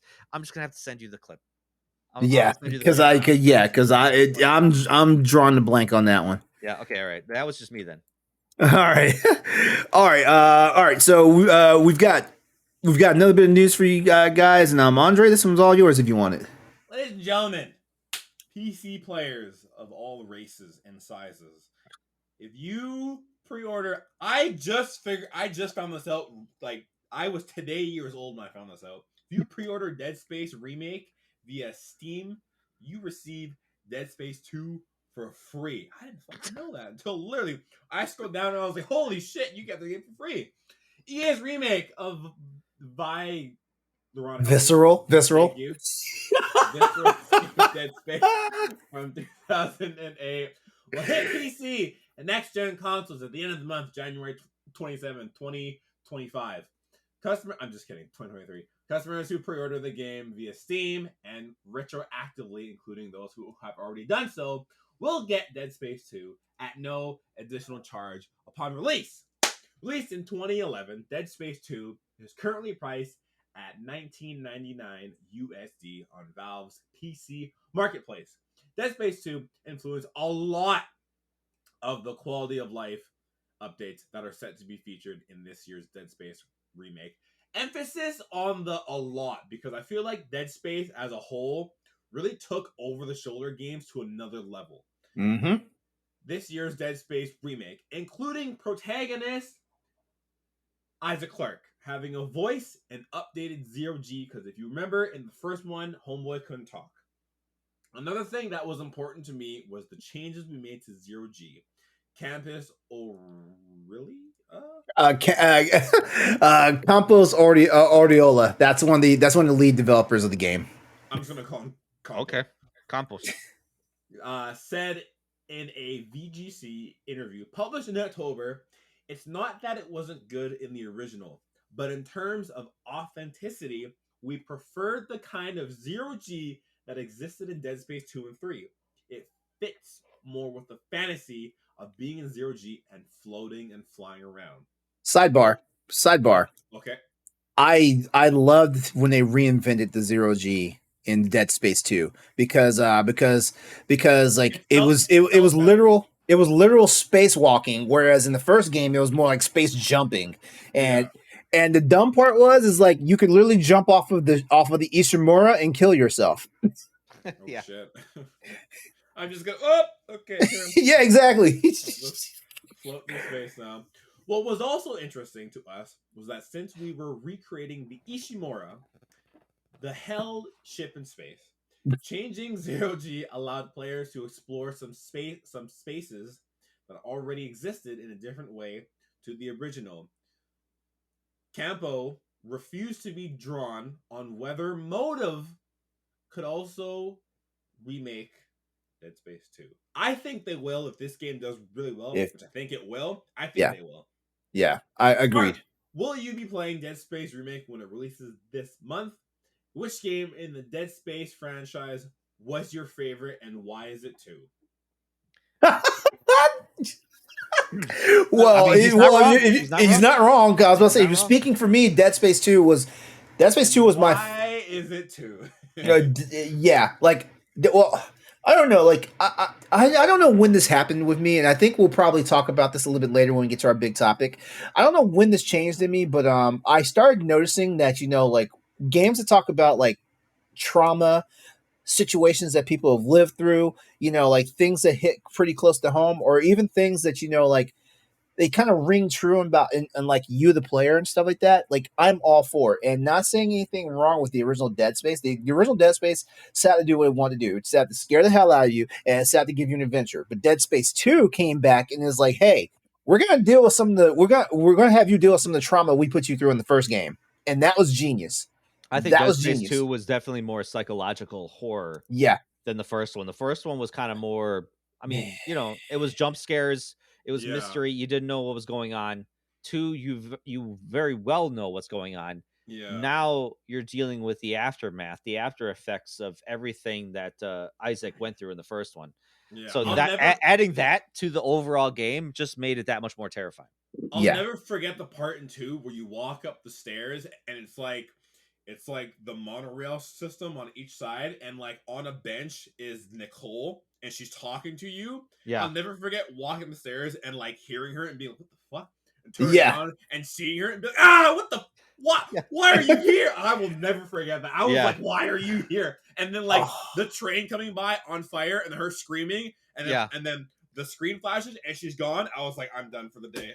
That was it. All I'm gonna say is like when you get to the midpoint of the game and you discover that Ishimura's on Titan Station, all I'm gonna say is emotional damage. That's all I'm gonna say. Oh yeah, when you find out and you see it, I almost said no. I was like, no, I'm not. Yeah, emotional damage. Emotional damage. Yep, exactly. Oh, all right. So, that's enough Dead Space. As a promise, we will be coming back and doing an entire Dead Space retrospective. We will figure out in the weeks coming whether we're going to talk about all 3 of the major games or if we're just going to talk about the first game. All right, we'll figure it out. But I don't know. That's tough because, like, I mean, I feel like I want to replay everything, and I think actually talking about it, I think I want to try to. I was actually Googling. Is Dead Space on Game Pass? It's on Game Pass. Is it on the EA Play? EA Play, yeah. Okay. Yeah. Well, here's the thing, because Dead Space is coming out, and Stephanie threw the challenge to me. She's like, instead of just playing the Dead Space remake and streaming that, you should go chapter by chapter, play Dead Space 1, and then play the remake. And then have it like somehow I'm gonna figure out a way to do it, but basically, like the differences, and stuff like that, like have it play up on each other and stuff like that. So that's a YouTube bonanza that will be coming from me real soon here. All right, but enough about Dead Space for now. We've got our speed run event where we've got some news topics for you that like we don't have enough time to go through, but we have enough time to get them on your radar. So like, put this on your radar. How about that? All right. So number 1, Hogwarts Legacy is Steam's top-selling premium game a month ahead of its release. Newsflash: you thought everybody was going to freaking like boycott this game? Guess what? Hogwarts Legacy doesn't release for another month, but it's already one of the biggest moneymakers on Steam. Now that means you hate trans people. You hate the trans community now. Apparently, the internet has deemed it just because you want to support the Hogwarts Legacy. Now you hate trans people. God. Okay. You know what? I wish I was lying with this bullshit. I wish I was lying with this. At the risk of my episode being monetized today, I'm gonna say your episode ain't monetized though. Your episode ain't monetized. If that's the case, you need to start paying me, bro. Okay, fine. But I'm just saying the hate that this game is getting well before its release is because of J.K. Rowling. Because of J.K. Rowling, there's hundreds of people working on this title and working on it proudly because they grew up in this world, in this, mythos of Hogwarts and stuff. Super proud to work on it. Have to listen to your dumbass bullshit on Twitter and on Reddit saying, I'm fucking boycotting this game. This game is bullshit. I'm not supporting a dime. Like, get off the damn high horse. Gamers are the biggest. The gamers are the biggest tools of the gaming industry. Gamers are. Yeah. If you don't want to play this game because of that, I have 3 words for you. Suck my ass. It's very simple. If you have a certain way about the game that's not even out yet because of this and that, then don't bother wasting your time tweeting about it, because I don't want to fucking hear it.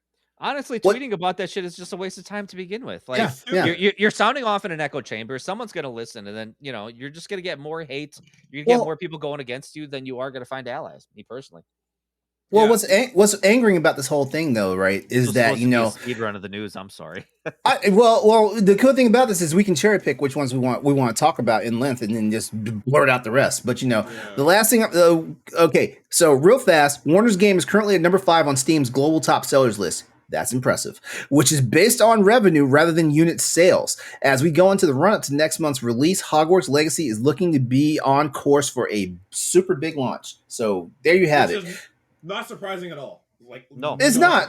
All them Harry Potter nerds out there, they gonna play this game.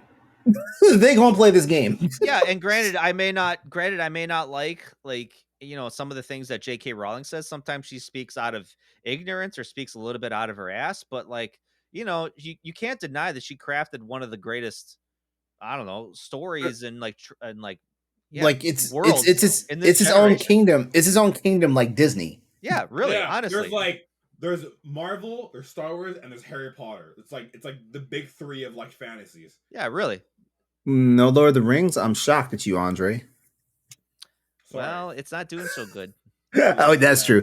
That's true. All right. So number 2. Forza Horizon leads have left Xbox Playground's games to form a new AAA studio. Some of the key talent behind Microsoft's Forza Horizon series has left Xbox's Playground Games to form a new AAA development studio called Maverick Games. The startup said it has secured significant seed funding, and its debut game will be a new premium open world title for consoles and PC.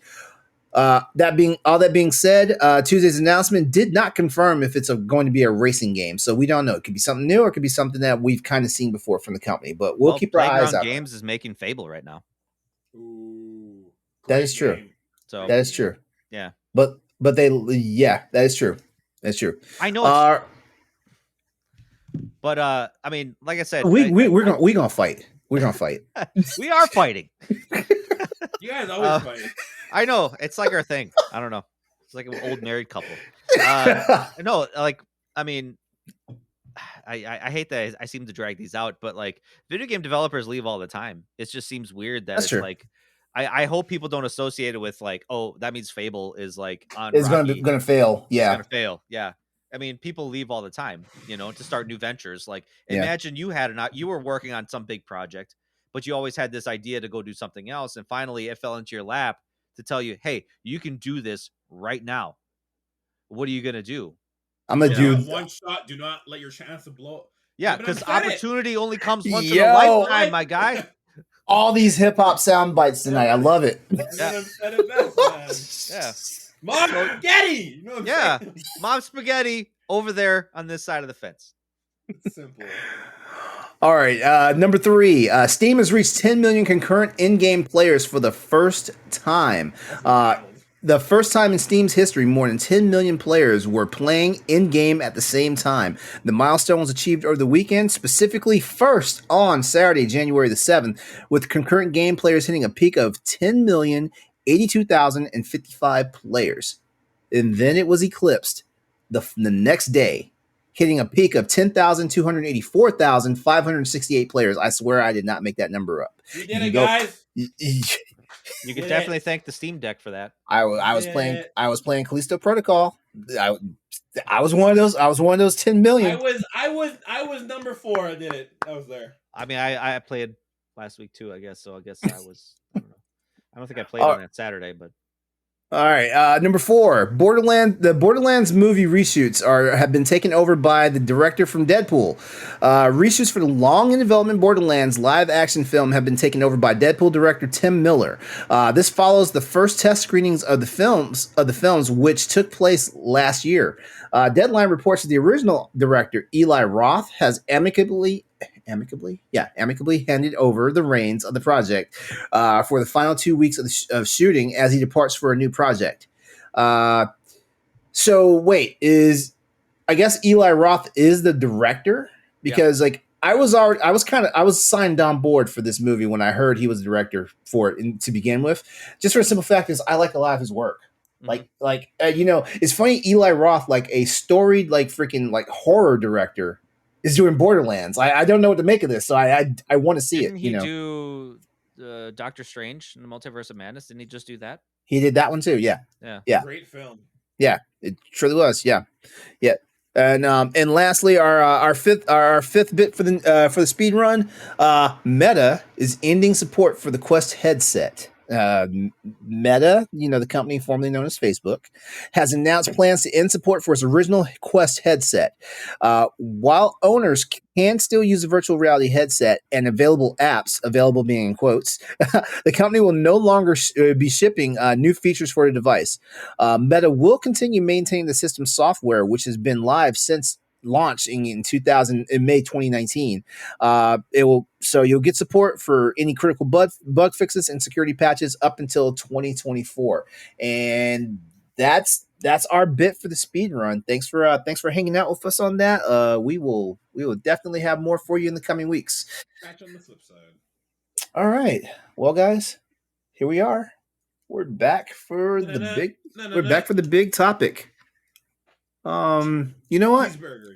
I can't even take credit for this one. So you know what, Andre, I'm gonna turn the big topic over to you because this has been like a baby of yours for a couple of months now. So yeah, this is actually something that I wanted to bring up because I actually went through a little bit of this, and I can speak from experience. So I jotted down some notes, but I'm gonna try and just really go off the top of my head and just give my own personal experience. So there's always been a stigma of mental health and gaming, and at first you might be like, that's not true, dude. That's not true. I don't have an addiction. Some people do, some people don't. Playing games while you're depressed is a big thing, and I don't think most people understand they are depressed while playing games. It can lead to ruining yourself, ruining your marriage if you are, or dating. It can just ruin the relationship you have with a partner. It can ruin your life.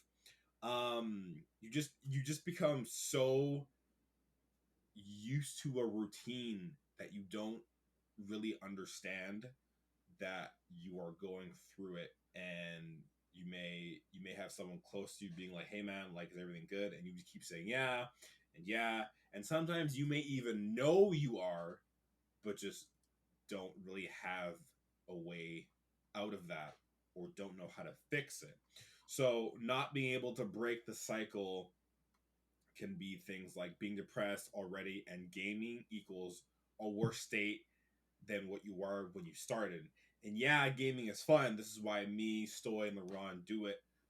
But it's really not a cure for anything outside of gaming you're going through. And that, I think, is where people land on, is they're like, I just broke up with my girl of 10 years. I don't know what the fuck I'm going to do. I'm going to go buy a bottle, maybe a bag of Coke if that's your thing, and then just game. And then you do that one time. Why you had to bring up the nose candy? Hey, I'm just saying. I don't know what people do. It's just, I'm just throwing it out there, right? And then you do that one time. You go, oh, that was fun. Next weekend, you're like, I'm gonna go, just game, and you slowly just fall into this routine that you aren't happy, but you're addicted to it. So it's just, it can get it can all happen so fast. And so I'll put a pin on that for a second. I'm just gonna speak for myself, boys. If you want, you can hop in at any time. Just say whatever you want. I myself, I didn't do cocaine or drink. I'm just gonna say that now. Look, man, judgment-free zone. Judgment circle here. But I myself, there was a point in my relationship with my fiance where I was depressed and I didn't really know what to do. I come home from work. Some days I wouldn't go to the gym. I just come upstairs. I just play games, and she would be like, "Hey, are you good?" And I'd be like, "Yeah, I'm fine." And I'd be on edge, and I knew I would, but I didn't know what to do. I just thought time would cure it, and I knew I was in it, and I didn't really know what to do. And I kind of wish that I had this podcast when I was going through that, because then being on this podcast has been a lot of fun, and it's really helped me to understand that there's more to gaming than just being locked in for so long, and just talking with amazing people can really help you when you're going through a hard time. And like I said, I was in it. I didn't know how to get out of it, and I thought gaming was the cure. And this goes back to me saying, if you're already in it, don't start gaming, because you spiral, right? So some things that really helped me, picking up another hobby, going to the gym, going for a walk, it's just, if need be, don't even go to the room where your PlayStation is, and if it's in the living room, then just unhook it and just put it upstairs for a bit. If you know you're going through some shit, then ask your partner or your mother, if you live with her, or father or parents. Ask them, be like, "Hey, can you unplug my system? Take it out of the room." And I'm just kind of just spitballing here. I'm throwing things off the rails, but it's just things to help. LeRon, I see you have something that you want to say. So basically, just to frame this real quickly, basically, right now, what we're talking about is video games and our mental health. This is just me putting out there for the audience. We're talking about video games and our mental health and stuff like that, because there is a slippery slope about playing video games when you are depressed, or playing video games when you need to escape and things like that. It's the escape. That's good. Yeah, and I can say at certain points in my life, I have used video games as escapism. I kind of wish I could use that escapism, now sometimes, because I don't play enough video games, and I feel like that kind of hinders me from my job here as lead host for Crossroads, and also as part of the writing team for Boss Rush, stuff like that. But I have things to do, and sometimes I have a life to live and stuff like that. So there's that. But there have been times that I've just been in a rut, and the only thing that kind of takes my mind off of the rut is to game. It's game, right? Yeah. And then what makes it worse is you start gaming and you're not even enjoying gaming, so then you're just kind of sitting at your battle station, what the fuck do I do? And you just don't know what to do. But you start gaming again, and you're like, I don't want to do this, but it's just so instinctive that you can't stop it. It's weird. Yeah, and the crazy part is video games are a wonderful coping mechanism. They are, but the way our mental health is, as not just people but as men, we find the quickest dopamine hit that we can look for. Men do that specifically. If it's not the gym, it's video games. If it's not video games, it's sex. If it's not sex, it's drugs. If it's not drugs, it's alcohol. And I know alcohol is a drug, but alcohol is kind of in its own thing, because it gets classified by the World Health Organization, the CDC, as its own epidemic. Stuff like that. But men hit this stuff hard. Compared to women. Women have different coping mechanisms, for how they deal with stress and depression.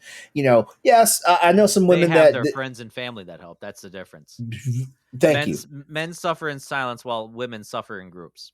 And I know it sounds cliche, but it's very true. Men are like, I'm gonna go hang out with the boys. I should talk to them. They get there, and it's no talking. It's just bullshitting. Or the moment you turn around and say, "Hey, this has been on my mind." There's always somebody in your friend group like, "Man, quit your bitching."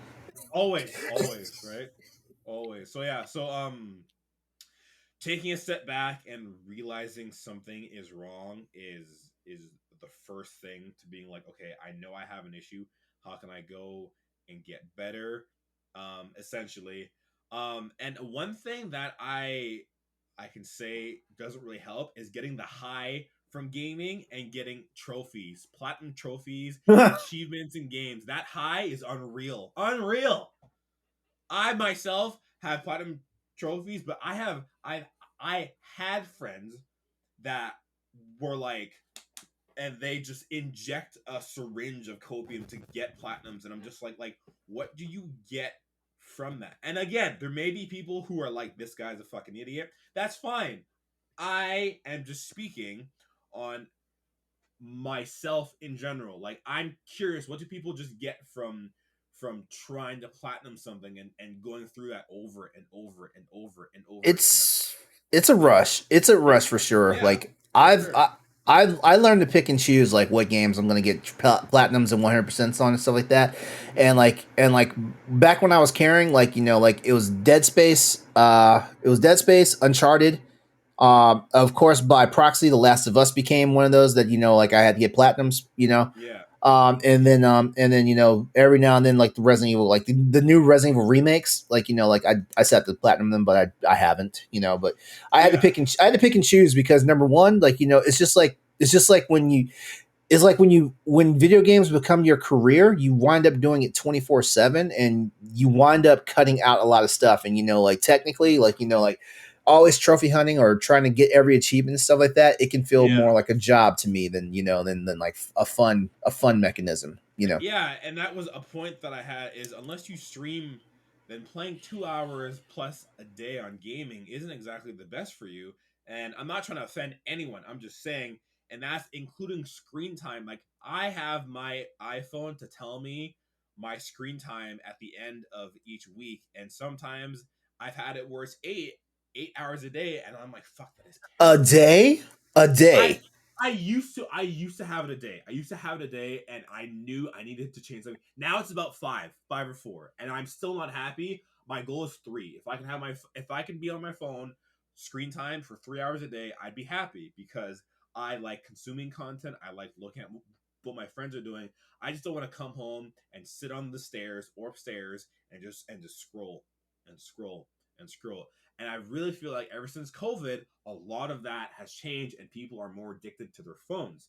So going back to me, again, my personal thing, I'd come home from work, I'd go to the gym. I wouldn't even say hi to my fiance. I'd come home, change, go, because I'd just be pissed off from work. I'd go to the gym. I'd come home still pissed off. Wouldn't talk to her or the kids. I have 2 kids. I wouldn't talk to them. I'd be pissy with my kids. I'd have zero patience. I'd come upstairs. I'd game. I'd game with the homeboys. I'd be laughing, and she would text me and be like, is everything all good? I'd be like, yeah, I'm busy, and I would just be a complete prick to her, and I didn't realize that, and it almost really costed me all the love I have from my family. I'd forget to do chores, take care of myself, and it was just killing my creativity as a content creator. And I knew I had to take a step back and really fix something, and I'm glad I did. And again, I'm not trying to push this on anyone. I'm just saying, if you are going through something, gaming doesn't help. That's all I'm trying to say. Brother, I'm gonna say this with love, but my God, you were toxic. Woo! Dude, I was bad. I knew it too. I'd come upstairs, and then she'd be like, "Yeah, is everything good?" And I'd be like, "Yeah, I'm fine." And I would say to myself, "I'm like, why don't you just talk to her?" But I would be too busy playing Destiny. This is what I was talking about. I'd be so locked into this game, I'd be hooked. And that's why I told myself, I'm like, yo, maybe you need to just hit the brakes hard for a bit, right? Like, over the past Christmas, I bought myself a new keyboard and a new mouse. I got rid of my gaming keyboard and my gaming mouse, and I got I'm trying to make my space a better creative space to help me with my content. and I play games on my Xbox controller now. And what it does to me personally is it helps me disconnect from being on my mouse and keys all day. I'll be up here for an hour or two, and then I'll stop, work on content, and then I'll leave my room and be just downstairs with my family. And it has tremendously helped me as a person, helped me as a father, and as a fiance. And again, if you are going through something, games aren't the way. That is all I have to say. LeRon, you have something that you want to ask? Not to make light of the situation, but what was your gaming keyboard? A Razer 10 keyless V2. Oh, never mind. I was hoping you were gonna say like the Corsair K100 or something. I'll be like, can I have it? Hey, yo, you still got that keyboard home? Well, yeah, to piggyback off of kind of what you said, and I totally agree that if you're going through some sort of emotional trauma or some sort of emotional, video games can sometimes work you through that a little bit, but like I actually wrote an article on this, and one of the things I found, no, it's fine. One of the things I found was that actually excessive video game playing can dumb down your emotions over time. So what it does is it turns you numb to all emotions, which I think happened to me slowly. Yeah, exactly. And it's good that you caught that, because the more you dive deep into that hole, the more you're just unable to process those emotions, because you could have a shitty day at work, and then you could say to yourself, I just want to go home and just play video games the rest of the night and just fall asleep and pass out. Which I did, right? And so you never gave yourself time to really process that, to really kind of work through it with your brain. You just literally shut your brain off. I don't want to think about that anymore. I just want to focus on these quests or these missions or these trophy hunting that I have to do in these video games, to kind of like what LeRon said, get that dopamine hit, to be like, hey, this is a world I can control. This is a world that I have some agency, or you feel like you have some agency in. So you think to yourself, like, I can control what's happening in front of me right now. Whereas in real life, they feel like they don't have control over it, which, I mean, let's be real. We don't have control over a lot of things that happen to us. So we have to kind of like learn to react. So, but that's no reason to go around walking around like you're some piece of shit. So no, video games are not good mechanic to get you past emotional depression, of any kind. Emotional damage. Yeah, like it's not, because it's only going to make things worse, and it's going to make things worse by you disconnecting from those emotional processes, or those, like, why do we always make fun of these video game nerds that sit around all day, play video games, they don't have a girlfriend or don't have a boyfriend, and just, because they can't connect with people emotionally. Yeah, which also throws more fuel onto the fire when you like start ridiculing and like it. You literally become one of those like keyboard warriors where just like, you pause the screen, you go on Twitter for a little bit, and like, you get emotionally amped up over like some stupid thing that some person said on Twitter, and apparently that affects you deeply, to the point where like all of a sudden you turn crazy. And then all of a sudden you just put your phone down like nothing happened, and then let me just go back to playing World of Warcraft. Let me just go back to just playing League of Legends or something. Like, it's just it's a never-ending cycle that you're not able to literally process these emotions. And admittedly, kind of like with what LeRon was saying with men, with us, we're not taught to emotionally process things. We're taught to bottle that shit up and never let it out. Be a man, bottle it up, go about your day. And I think that's because that's also because that's what my fucking dad taught me. Oh yeah, my dad taught me too. Bottle that shit up. No one cares. No one wants to hear it. Yeah. It's and not to to backpack off what they said. Like being a father amplifies that, because then I have to come home and I have to like be the man of the house, and I can't let my kids see me cry. I have to put my foot down, and I don't really have anyone to go to and be like, fuck, dude, I need a hug. I felt like as a man and as a father, I didn't have that, and it was sad, right? But there's times where you just gotta just break the wall and just fucking just cry. If you have to, you just have to just have a cry. And like LeRon said, he made this beautiful post. This beautiful article that I did read, and it was really good. And gaming can help you. Say if wait. That was Stoy. That wasn't me. I would love to take credit for that, but that was Stoy. I'm so sorry. I'm getting names. I was gonna. I'm always the one. I didn't want to interrupt him, but I'm getting names. I'm always the one posting. Yeah. I'm always the one writing articles about toxic masculinity and how dudes do need to do better by women. I'm the guy that writes that type of stuff. Stoy wrote the article, and that I am kind of paraphrasing it a bit, but please, if you haven't, go read that. It's beautiful. He does also talk about gaming can help you. If you don't really have friends IRL, you might have a group online that like has quote like saved your life and like not made you want to commit suicide. And hey, that's a beautiful thing. But there's also the bad side about gaming and mental health. So again, thank you for coming to my TED Talk. I'm here every Tuesday, but I just really wanted to take this time and be open with whoever hears this and say that I went through something like this and I am better. You know what? Fuck it. Like my DMs are always open on Twitter, and if you feel like you need someone to talk to about stuff like this, find me on Twitter. If there's anything I can say, I can always be a sounding board or lend an ear to like any problem you can have. I can't say I can solve all your problems, but if you just need someone to like listen to you or someone to tell you that you're not insane, like I'm typically that person. And I volunteer for that. I volunteer for that stuff all the time because guess what? There are days when I wake up. There are days when I wake up and go look at myself in the mirror and I'm like, oh, who is this person?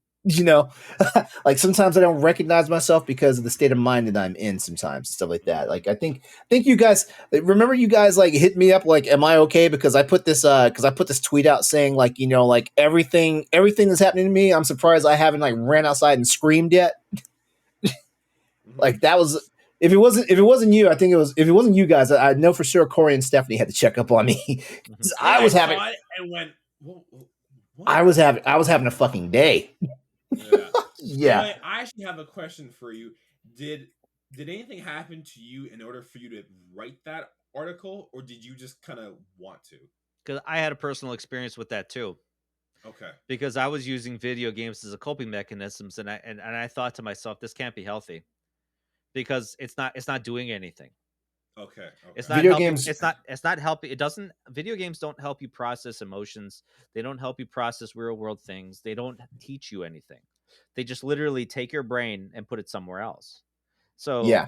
I kind of thought to myself, I was like, this can't be helpful. This can't be helpful. Like video games help in some aspects. They help with like, skill building for children. That's been proven. This helps with social interactivity. If you play online with friends and family, like it definitely helps with a lot of those instances. They use VR video games at the VA for mental health and PTSD, treatment, which is great. So there's many benefits with that, but to use it to kind of deal with emotional, it wasn't helping me. So that's where I kind of started to do a deep dive. I started looking up scientific articles because there's tons of video game scientific data and studies being done over the last 20 years. Like it's stacks of them. So I started digging, and that's why I started kind of finding some like surprising facts to say like, no, video games don't help. Like, they're not a magic pill. It's bubblegum for the brain. We need that disconnect. That's why we play. That's why we watch movies. That's why we read books. That's why we go out to do things. We need those dopamine hits to kind of get us, popular. But like, if I'm in a sour mood, or if I'm in a bad mood, or if like something really kind of bad happened to me, like I want to process that before I want to just like shut my brain off to it. And that's why video games don't help with that. So that was kind of my stance on that article, and kind of wanting to write it from a perspective of to say like, don't use video games to deal with your emotions. to process your emotions, because that's what they're not there to do. Did you notice that, or did your wife? No, my wife doesn't notice much about me, but I noticed it. Fair enough. Yeah, fair enough. So, well, thank you, boys, for listening and letting me kind of talk about that.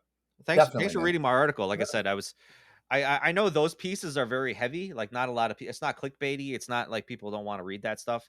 I get it, but for me, it's like I want to write that kind of stuff because I think that's important to highlight. It was for sure important, especially how I talked about like I went through that, and reading it and feeling how I felt. I was like, whoa, this is crazy, right? So it really resonated. Go ahead, finish. But I'm gonna say something after you're done. Okay, yeah, I was just like, it really resonated when I read it. I'm like, fuck, I really want to talk about this because again, I don't know if most men do, so I'm just gonna be that guy and just be like, fuck it, just if you have to cry, fucking it, even if you have to take a mental day from work because you just aren't there, okay, then take it. Then just take it. It's simple. Like, your work will find another you, but you will not find another you. Yeah, that is the truth. Oh my god. It's so true. So we're all replaceable, but you are not replaceable. That's basically it too. But like you can always find metaphors, and you can always find things in stories that can kind of help kind of inspire you. So there was a particular friend that I have. I remember hearing this story. He's a member on the Gaming Outsider. He's another gaming podcast that I'm very close with. He told a story about how the Tomb Raider reboot turned his life around. Interesting. And okay. He said he played it at a dark time in his life where he didn't know if he was worth it. He didn't know if he could shoulder the burdens that was, I guess, thrown his way. And when he was playing Tomb Raider, the reboot at the time, obviously that game, Lara Croft has just beat the shit over and over and over and over again. It gets back up every single time to keep going. So he said to himself as he's playing this, he kind of saw inspiration from it to say, I mean, if she can do this, if she can kind of keep going, why can't I do this? So really he saw a little bit of inspiration in this story, in the events that was in this video game, and then, it kind of reflected positively on his life. So it's not to say, I don't want to say like the end all be all, like video games don't help. If you can find those little nuances in the stories, in the tales that they weave, it could definitely help you and then cause you to reflect. But keep in mind, you yourself have to do that. The video game's not going to do it for you. You have to pause and kind of really process that to yourself to say, why can't I be like this person? Why can't I do these things? I can do these things. So I just thought of it like just right as you were talking. I was like, oh, that's a cool story though. It's super like inspirational. Yeah, for sure. No, it is. Like I gave him I think I had him on our EXP cast a couple times, and I remember, I forget which episode it is. I was like, I told him, I was like, I was moved when I heard you tell that story on an episode. Yeah, and super beautiful. Yeah, like, I mean, it's crazy. Like, honestly, yeah. Gaming can be a very dark cloud, but you just have to find that little spot of sunshine and just fucking hold on to it. Yeah. All I Here's video games can be a good thing and a bad thing, kind of thing. True. Here's what I'm going to say to wrap this segment up. Basically, like we all are gamers. It's our hobby. It's our pastime. For some of us, it's our career. Like, people made YouTube and Twitch careers out of it, and actually make money and things off and stuff like that. But at the end of the day, like, you are your own best, like, I guess, Geiger counter for how things are going in your life. You should be able to, most people should be able to objectively, like, turn around, look, and say, like, hey, is this being a problem spot in my life or in my personal everyday travels and stuff like that?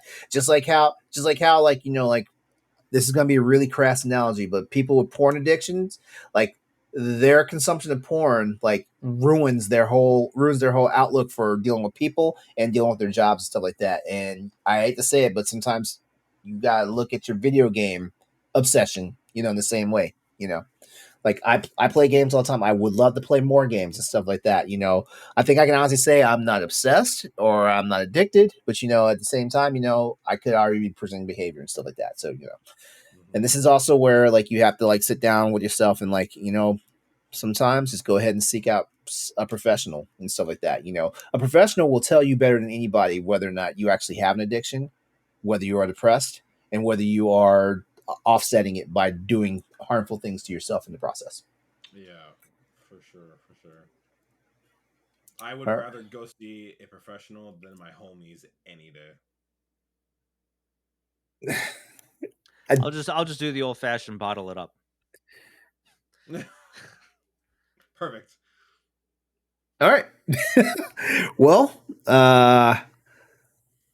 that's our show for tonight. I'd like to go ahead and give a big. I got heavy at the end there. I'd like to go ahead and give a big thank you to everyone that took the opportunity to like sit down and check out the Crossroads show with us tonight. We, as always, before we head out, you know what? Actually, real fast, there's 30 plugs out there. I thought, if I'm not mistaken, though, we're kind of like throwing that out, aren't we? We're no longer doing that, right? I mean, me personally, I don't. Whatever. Okay. All right. Plug yourself, guys. You can find me on Instagram at ANNDREWILSON, and then from there you can go to my bio, hit the link.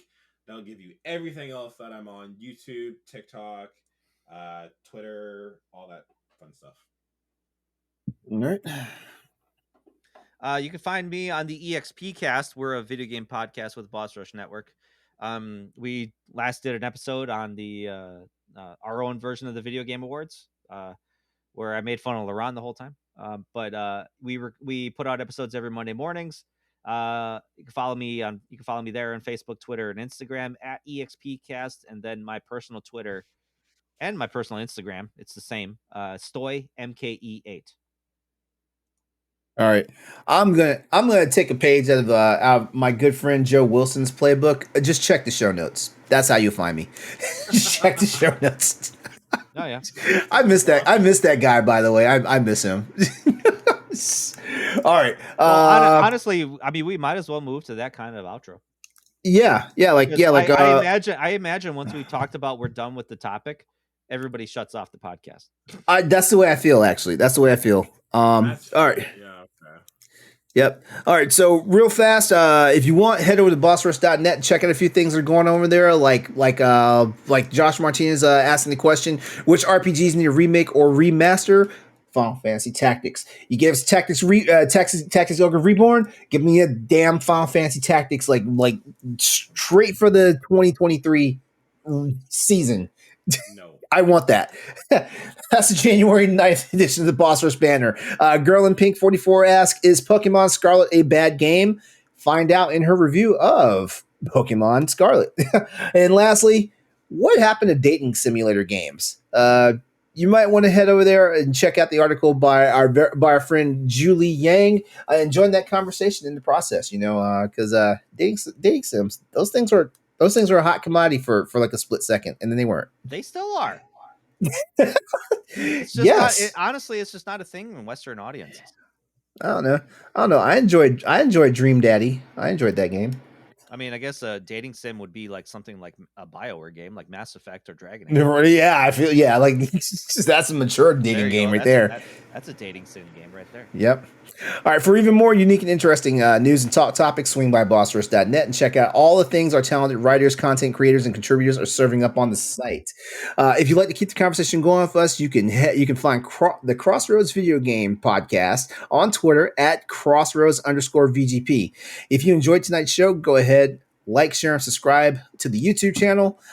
Hit the notification bell so you don't miss a new episode when it comes out. And also over on the podcast side, leave us a review. And if you really like the show, a 5-star rating wouldn't be out, too far out the realm of possibility to ask for, if you like it. But all that being said, hey everyone, This is episode 106 of the Crossroads Podcast. We love and appreciate you for hanging out with us for this episode. As a partner with the Boss Rush Network, go out there, play games, and be better. And please come back and join us for our next all-new episode of the Crossroads Podcast. We love you guys. Have a great night. We will be back soon. Oh, just silence from you guys. Okay. Goodbye. Bye. Bye, everyone. Sorry. Bye, everyone. Usually you say something. I swear, I can't take you guys anywhere. So long.